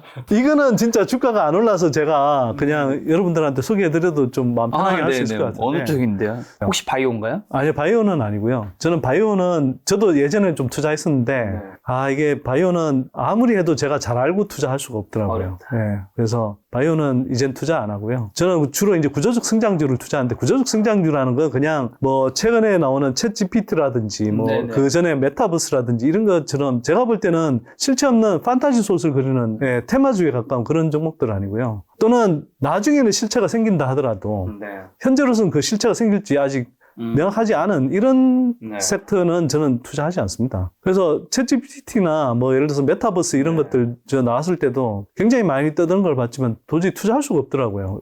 몰라서 그런 게 아니고요. 제가 사실 예전부터 뭐 인공지능, 로봇 뭐 이런 쪽이잖아요. 제가 다 봤는데 실적 나오는 회사가 없어요. 챗GPT라고 그러지만 챗GPT처럼 우리가 그 기술적 잠재력을 이용해서 향후 한 몇 년 내에 실적을 만들어낼 수 있는 회사가 어디 있나요? 없거든요, 제가 볼 때는. 그리고 제가 그 회사들 실적을 다 봤는데 적자투성이인 회사들 너무 많고요. 예. 예를 들어서 적자 몇십억 나고 있는데 막 시총은 5천억, 막 6천억 막 이렇게 가는 회사들도 많이 봤고, 그 막 몇 배씩 오르고 그러는데 저는 그런 거는 정말, 아니 그런 기업을 어떻게 투자합니까? 오히려 그런 기업이 더 무섭다. 예, 그리고 비교를 해보면 2차전지랑 비교해보면 2차전지는 제가 말씀드렸잖아요. 그냥 실적 자체가 10배 늘어나는데 이 회사들은 그냥 챗GPT나 이런 것들은 정말 언제 올지 모르는 그런 기대감만으로 투자해야 된단 말이에요. 그리고 그 기대감이 현실이 안 될 가능성이 굉장히 높고 제가 볼 때는. 네. 이런 2차전지 섹터를 놔두고 여기에 왜 투자하겠어요? 네, 그래서 저는 이제 투자를 안 한 거고 제가 여기서 이제 좀 말씀드리고 싶은 건 그냥 나중에 한번 찾아보십시오. 제가 시간 관계에서 자세하게 말씀 못 드리는데 신흥기술에 대한 하이프 사이클이라는 사이클이 있어요. 뭐 이게 이제 우리말로 옮기면 가대 선전 사이클이라고 해야 되나? 그 시장조사 업체인 가트너가 이제 매년 발표하는 건데 이게 뭐냐 하면 어떤 신흥기술이 부상할 때 초기에 이제 굉장히 과도한 흥분이 있다가 그 흥분이 실체로 연결되지 않으면서 이제 흥분이 꺼져서 눈물의 골짜기를 지나서 나중에 어느 시점에 정말 이게 이제 보편적인 기술로 자리 잡고 그걸 활용하는 어떤 상품들이 나오면서 시장이 자리 잡으면서 이제 올라가는 이런 단계가 나오는데 여기서 이제 이 사이클에서 얻어야 되는 경우는 뭐냐면 이렇게 흥분의 도가니에 있을 때 들어가지 마라. 눈물의 골짜기를 지나서 시장이 진짜 본격적으로 확산될 때 여기서 뒤처지지 마라. 챗GPT나 메타버스 같은 경우는 저는 이게 뭐 나중에 시장으로 정말 크게 자리 잡을지도 솔직히 약간 의문이긴 한데 챗GPT는 상대적으로 가능성이 좀 있겠죠. 근데 메타버스는 저는 저게 정말 시장의 큰 메가 트렌드로 자리 잡을 거에 대해서는 진짜 캐스천막이고요. 네. 근데 뭐 그렇다 한들 사실은 지금 단계에서는 이거죠. 그러니까 흥분의 도가니인 거고요. 지금 전기차 시장은 눈물의 골짜기를 이미 지나와서 보편적으로 굉장히 빠르게 확산되는 메가 트렌드 영역에 들어가 있는 단계이기 때문에 여기서는 투자 안 하시면 안 된다. 이렇게 말씀드린 거고. 소장님 15%가 어딘데요, 그래서? 자, 15%는 두 가지인데요. 하나는 반도체 장비주 중에 구조적 성장을 하는 업체라고 제가 판단하는 업체가 있고요. 저는 반도체를 투자하지만 장비도 어떤 상황 때문에 구조적 성장을 하는 업체를 투자합니다. 그 다음에 나머지 하나는 제가 EM텍이라는 회사를 투자하고 있는 게 있는데요. 이 회사를 좋게 보고 하는데 이 회사는 전자담배 관련 업체예요. 전자담배 관련 업체인데 저는 전자담배 시장도 앞으로 일종의 전기차와 비슷한 메가 트렌드라고 생각하거든요. 왜 메가 트렌드라고 보냐 하면 실제로 우리가 이제 알고 있는 글로벌 담배 업체들 있잖아요. PMI, 뭐, 필립 모리스, 그 다음에 BAT라고 하는 브리티시 아메리칸 토바코부터 해서 뭐, 알트리아, 뭐, 이런 업체들, 그 다음에 뭐, 이제 일본의 뭐, 저펜 토바코, 뭐, 이런 업체들 쭉 보면 다 지금 방향이 뭐냐면, KTNG도 사실 마찬가지죠. 기존 담배를 줄이고 다 전자담배 쪽으로 지금 중심축을 이동하고 있어요. 심지어 PMI 같은 회사는 뭐라 그러냐 하면, 자기네들의 미래가 스모크 프리 월드라고 표현을 하거든요. 그러니까, 담배 연기 없는, 담배 회사가 담배 연기 없는 미래를 자기네들 비전으로 선포하고 있다니까. 요즘 전자담배 많이 피더라고요. 네. 옛날보다 진짜 많이 피더라고요. 근데 그게 이제 계속 앞으로 더 확산이 되겠죠. 확산되겠죠, 당연히. 네. 근데 이제 한국에서는 그렇다고 KTNG를 투자하라는 게 아니고 전자담배를 만들려면 전자담배 기기를 생산하는 업체가 있어야 될 거 아니에요. 거기에 제가 볼 때는 글로벌 강자로 자리매김할 업체가 EM텍이라는 회사가 있어요. 원래 KTNG의 릴 하이브리드, 뭐 릴 솔리드 이런 이제 기기들을 가장 먼저 공급한 업체인데 KTNG가 특허 내놔라 그래서 이제 공동 특허로 한 것들을 상당 부분 다른 IT 업체에 이제 공유하면서 몇 개 업체들로 이제 분산시켰거든요. 제가 볼 때는 KTNG의 진짜 전형적인 갑질이라고 생각하는데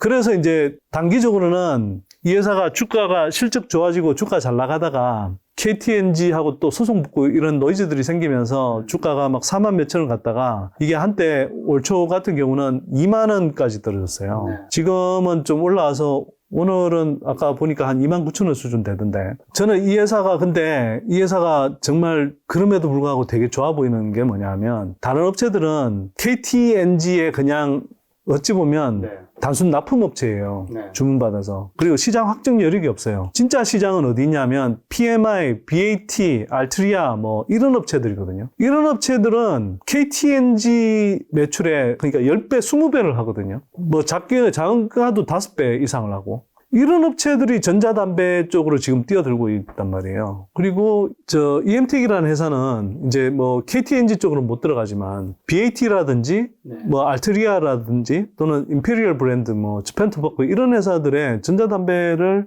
기기를 이제 ODM 또는 OEM으로 공급할 수 있는 그런 기술력을 축적한 회사고요. 실제로 이들 업체들하고 다 컨택해서 지금 아마 다 계약을 빠르면 올해 중반 정도에 추가 계약들이 나올 수 있고 또 매출이 급격하게 늘어날 수가 있어요. 그래서 지금은 여러 가지 이제 그 뭐 어찌 보면 이 회사로서는 좀 시련기를 겪다 보니까 주가가 상대적으로 좀 전고점 비해서는 조정을 여전히 많이 받아 있는 상태이지만 이 회사 같은 경우는 내년 정도 가면은 최소 매출 8천억 아니면 내후년 정도 가면 한 1조 몇천억 수준의 매출을 할 수 있는 회사거든요. 올해 같은 경우는 뭐 지난해 같은 경우는 한 4천억 초반대 정도 매출밖에 못 했는데 이렇게 이제 가파르게 성장하면서 이익률도 되게 좋아지거든요. 근데 이제 주가는 상대적으로 되게 저평가되어 있는 구간이란 말이에요. 그러니까 이런 회사는 뭐 제가 2, 3년 투자한다 그러면 웬만한 2차 전지 종목 못지않게 몇 배 상승을 기대할 수 있는 그런 회사라고 보기 때문에 그리고 구조적 성장주의 면모를 갖고 있기 때문에 좋게 보고 있는 거죠.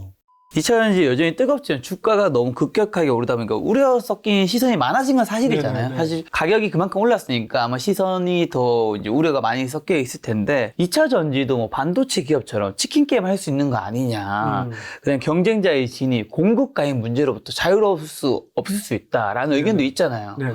거기에 대해서 어떻게 보시나요? 현재로서는 그런 우려를 거의 할 필요가 없다고 저는 생각해요. 현재로서는 네, 왜냐하면 국내 배터리 업체들이 안 그래도 기술력이 어차피 뛰어난데 거기에 더해서 이게 미중 간의 경제적인 패권 경쟁이 벌어지고 있기 때문에 사실은 미중 블록화 현상이 생긴 거고요. 지금 그래서 그나마 한국 배터리 산업을 따라올 수 있었던 게 중국인데 네, 중저가 시장을 중심으로 해서 따라올 수 있었던 게 중국인데 이걸 미국이 막아줬잖아요. 그렇죠. 네, IRA 법안이라는 게 그거거든요. 네, 저 미국이 중국 견제하려고 지금 대표적인 그 타겟으로 잡는 산업이 반도체하고 배터리잖아요. 하필이면 한국의 주력 산업이거든요, 둘 다. 예, 예. 근데 반도체 같은 경우는 중국의 익스포저가 한국 업체들이 많기 때문에 타격도 한편으로는 있어요. 근데 배터리 산업은 중국 정부가 의도적으로 자국 중심으로 다 키웠고 자국 배터리 업체부터 소재, 뭐 장비 업체들 다 그냥 자국 중심으로 했기 때문에 한국이 중국 시장에 별로 익스포저가 없어요. 그러니까 어차피 거기서 타격 볼 게 별로 오히려 없다고요. 미국과 유럽에서 우리가 시장을 더 네. 크게 차지하는 네. 게 그리고 중국 시장에서 별로 수혜도 못 봤는데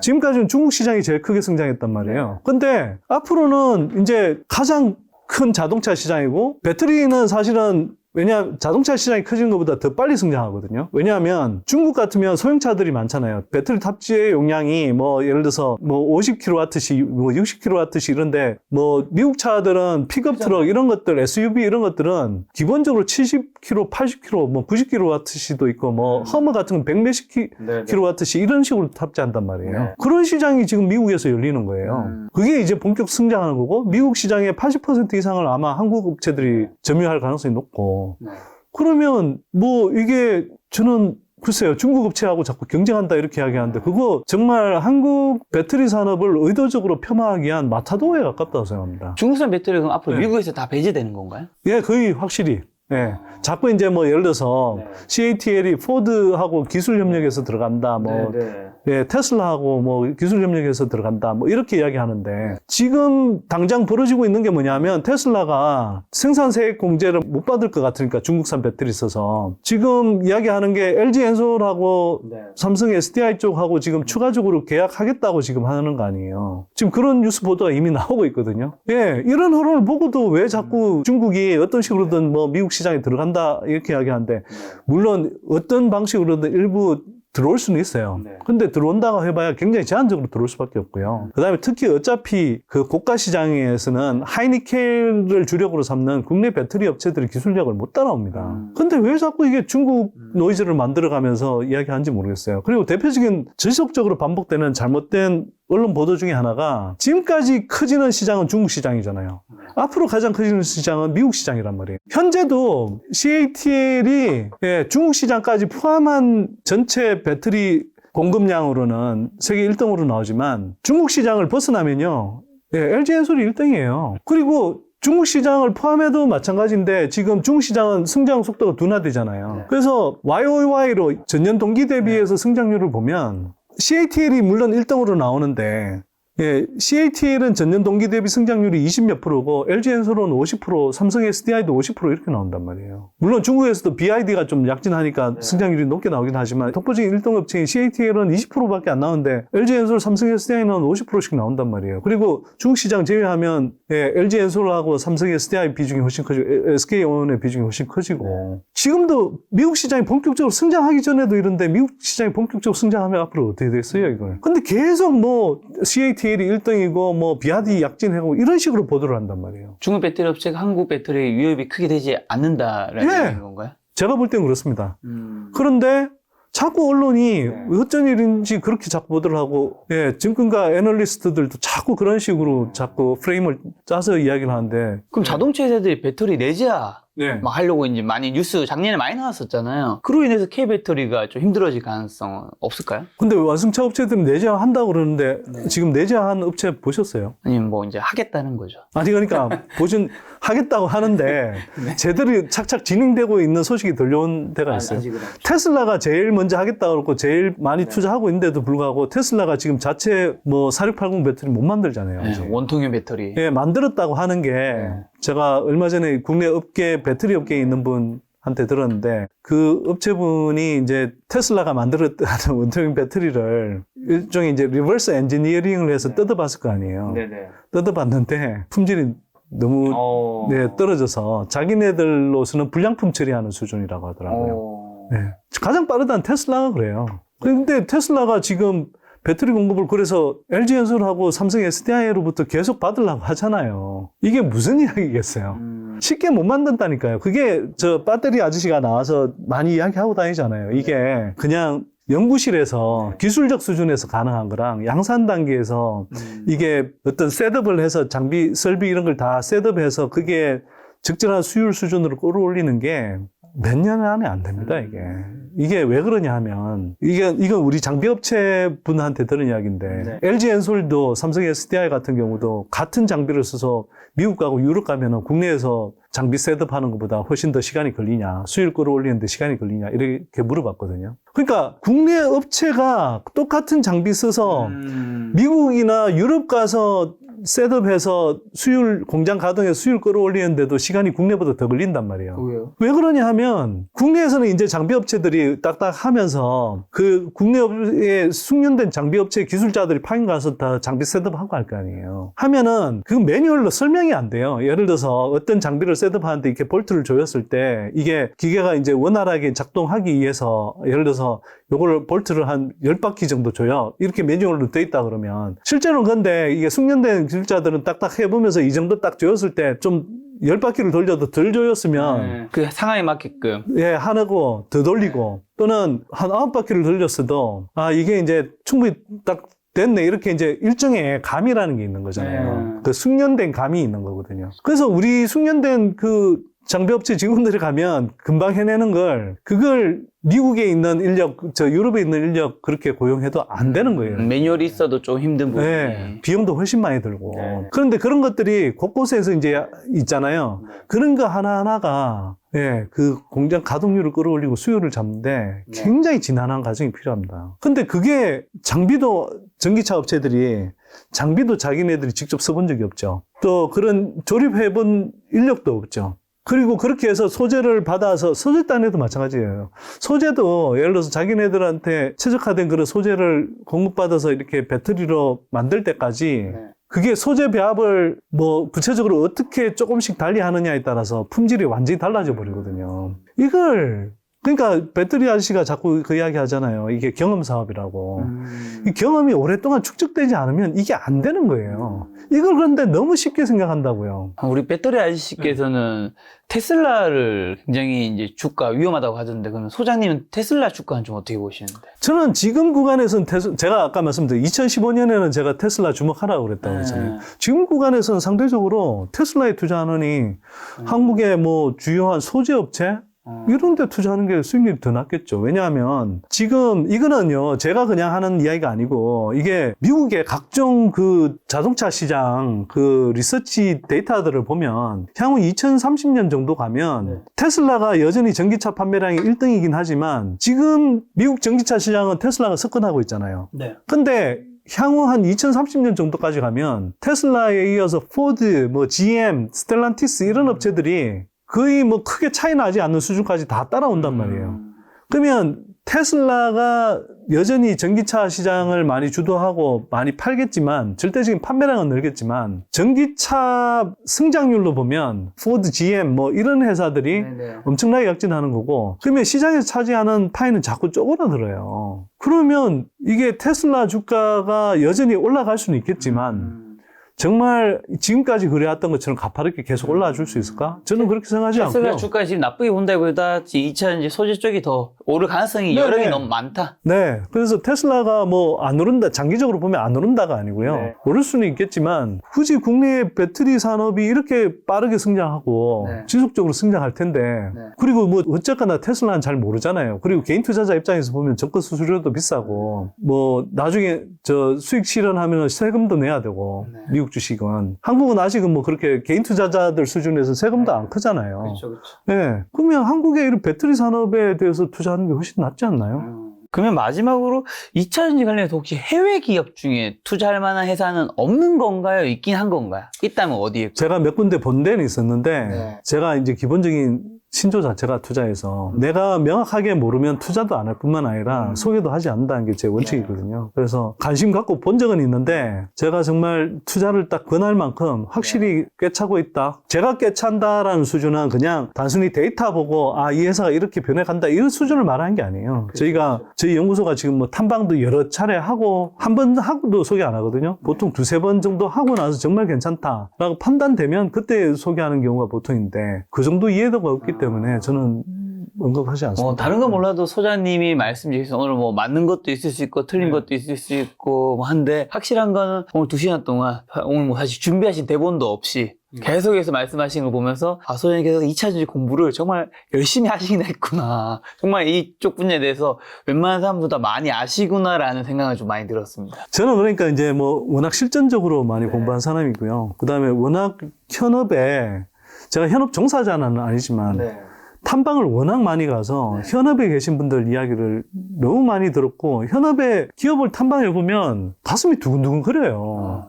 이게 제가 오늘 주로 투자 관점에서 이야기하다 보니 말씀을 못 드렸는데 제가 이걸 우리 국내 산업의 관점에서 한번 보면 정말 한편으로는 제가 너무 뿌듯하기도 하고 가슴 벅찬 게 아까도 제가 앞에서 잠깐 말씀드렸지만 한국이 인구 구조 측면에서도 여러 가지 측면 때문에 저성장 궤도로 가는 흐름이 되게 명확하잖아요. 근데 2차 전지 산업이 지금 앞으로 뭐 전기차뿐만 아니라 향후에는 뭐 전기 비행기도 나올 거고 뭐 UAM도 아마 배터리로 많이 갈 거고 전기 요트 뭐 이런 거 다 나올 거 아니에요. 그리고 앞으로 로봇 산업 커지는데 로봇도 다 배터리로 간단 말이에요. 그럼 로봇 이게 반도체가 안 들어가는 곳이 없듯이 앞으로 웬만한 기기에 앞으로 배터리가 안 들어가는 뭐 게 잘 없을 거예요 아마.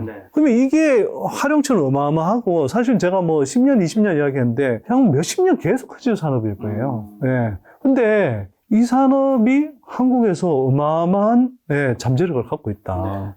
기술적인 종주국뿐만 아니라 이미 산업적인 실체도 어마어마하게 커지고 있는데 제가 이걸 먹여 살린다라고 하는 건 뭐냐면 일종의 우리가 이제 보통 하드캐리 한다라고 하잖아요. 전체 다른 산업까지 하드캐리를 해요. 예를 들어서 반도체 산업이 우리가 발달하다 보니 IT 기술 발달하고 그걸 이제 차용한 어떤 전자장비를 탑재한 우리 국내 K방산이 되게 잘 나가잖아요. 그런 효과가 있듯이 예를 들어서 배터리 산업이 커지니까 아까 제가 티스틸 이야기한 거는 그냥 진짜 뭐 마진 얼마 안 남는 몇 %짜리 그 마진율 5%짜리 만들던 예, 구닥다리 철강 회사였거든요. 네. 이 회사가 지금 뭐 조 단위 불과 뭐 2천억 뭐 매출하고 이러던 회사가 1조, 2조 매출하는 회사로 성장해 간다니까요. 삼알미늄 같은 회사, 이 회사 시총이 불과 1,000억도 안 됐어요. 뭐 몇백억 수준이던 회사가 몇 년 만에 지금 시총이 1조를 넘었었잖아요. 근데 그게 그냥 오른 게 아니고요. 이 회사도 지금 한 몇 년 있으면 매출이 2조 원으로 올라간단 말이에요. 이런 잠재력이 있어요. 그래서 지금 보면은 각종 우리 기존의 디스플레이 쪽 업체들이 2차전지 장비 쪽으로 넘어오기도 하고 또 이수학 같은 업체가 사실 그게 약간 전고체 배터리 테마처럼 인식이 돼서 제가 볼 때는 좀 너무 많이 올랐다고 생각은 하는데 이수학 같은 업체가 뭐 이렇게 전고체 배터리 전 단계인 황화리튬 뭐 개발했다고 해서 그걸로 또 이제 주가가 막 튀고 뭐 이런 상황이 벌어지고 고려아연 같은 회사가 원래 전통 재련하던 회사가 뭐 이제 2차 전지 쪽 넘어오고 2차 전지 가공 넘어오고 또 한편으로는 동박 만든다고 하고 뭐 이런 변화들이 지금 어마어마하게 벌어지고 있어요. 2차 전지로 네. 인해서. 그걸 보고 있으면 와 이게 대한민국 산업을 정말 하드캐리 하겠구나 전체를. 그래서 굉장히 큰 기대감도 생기고 또 그런 배터리 산업을 갖고 있다는 그 자부심도 굉장히 생기죠. 그리고 그 배터리 산업 내에 있는 그런 우리가 스몰캡이라고 부르는 그 중소 중견 기업들이 지금 얼마나 정말 열심히 하고 있는 줄 아세요? 그래서 이 업체들을 응원하기 위해서도, 예, 저는 투자해 주시면 진짜 좋다.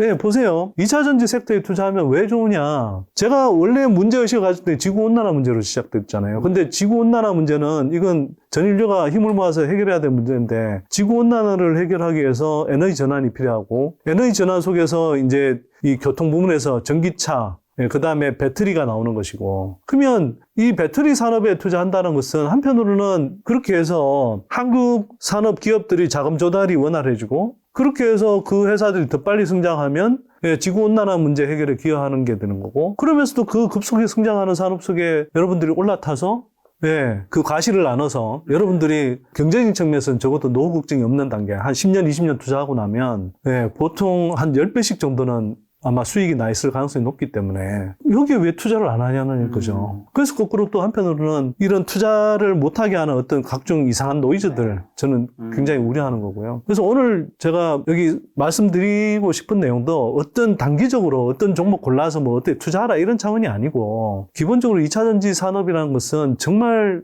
자부심을 가져도 될 만큼 급속히 성장하는 산업이다. 여기에 같이 단기적으로는 아니더라도 중장기적인 관점에서 정말 여러분들이 제대로 좀 스터디 해보시고 잘 준비하셔서 탑승하시라. 알겠습니다. 소장님 마지막 말씀을 들으니 마치 국뽕이 차오르는 것 같아요. 이거 배터리 아저씨가 잘하는 건데 이거. 근데 이걸 이 산업을 잘 알면 그럴 수밖에 없어요, 진짜로. 알겠습니다. 또 오늘 못다한 2차전지 관련된 이제 질문들은 다음 시간에 또 마련하도록 하겠습니다. 오늘 만나볼 손님은 선대 소장님이었습니다. 지금까지 여러분 소중한 시간을 함께 해주셔서 정말 감사합니다. 오늘도 김 작가였습니다. 고생 많으셨습니다. 네, 고맙습니다.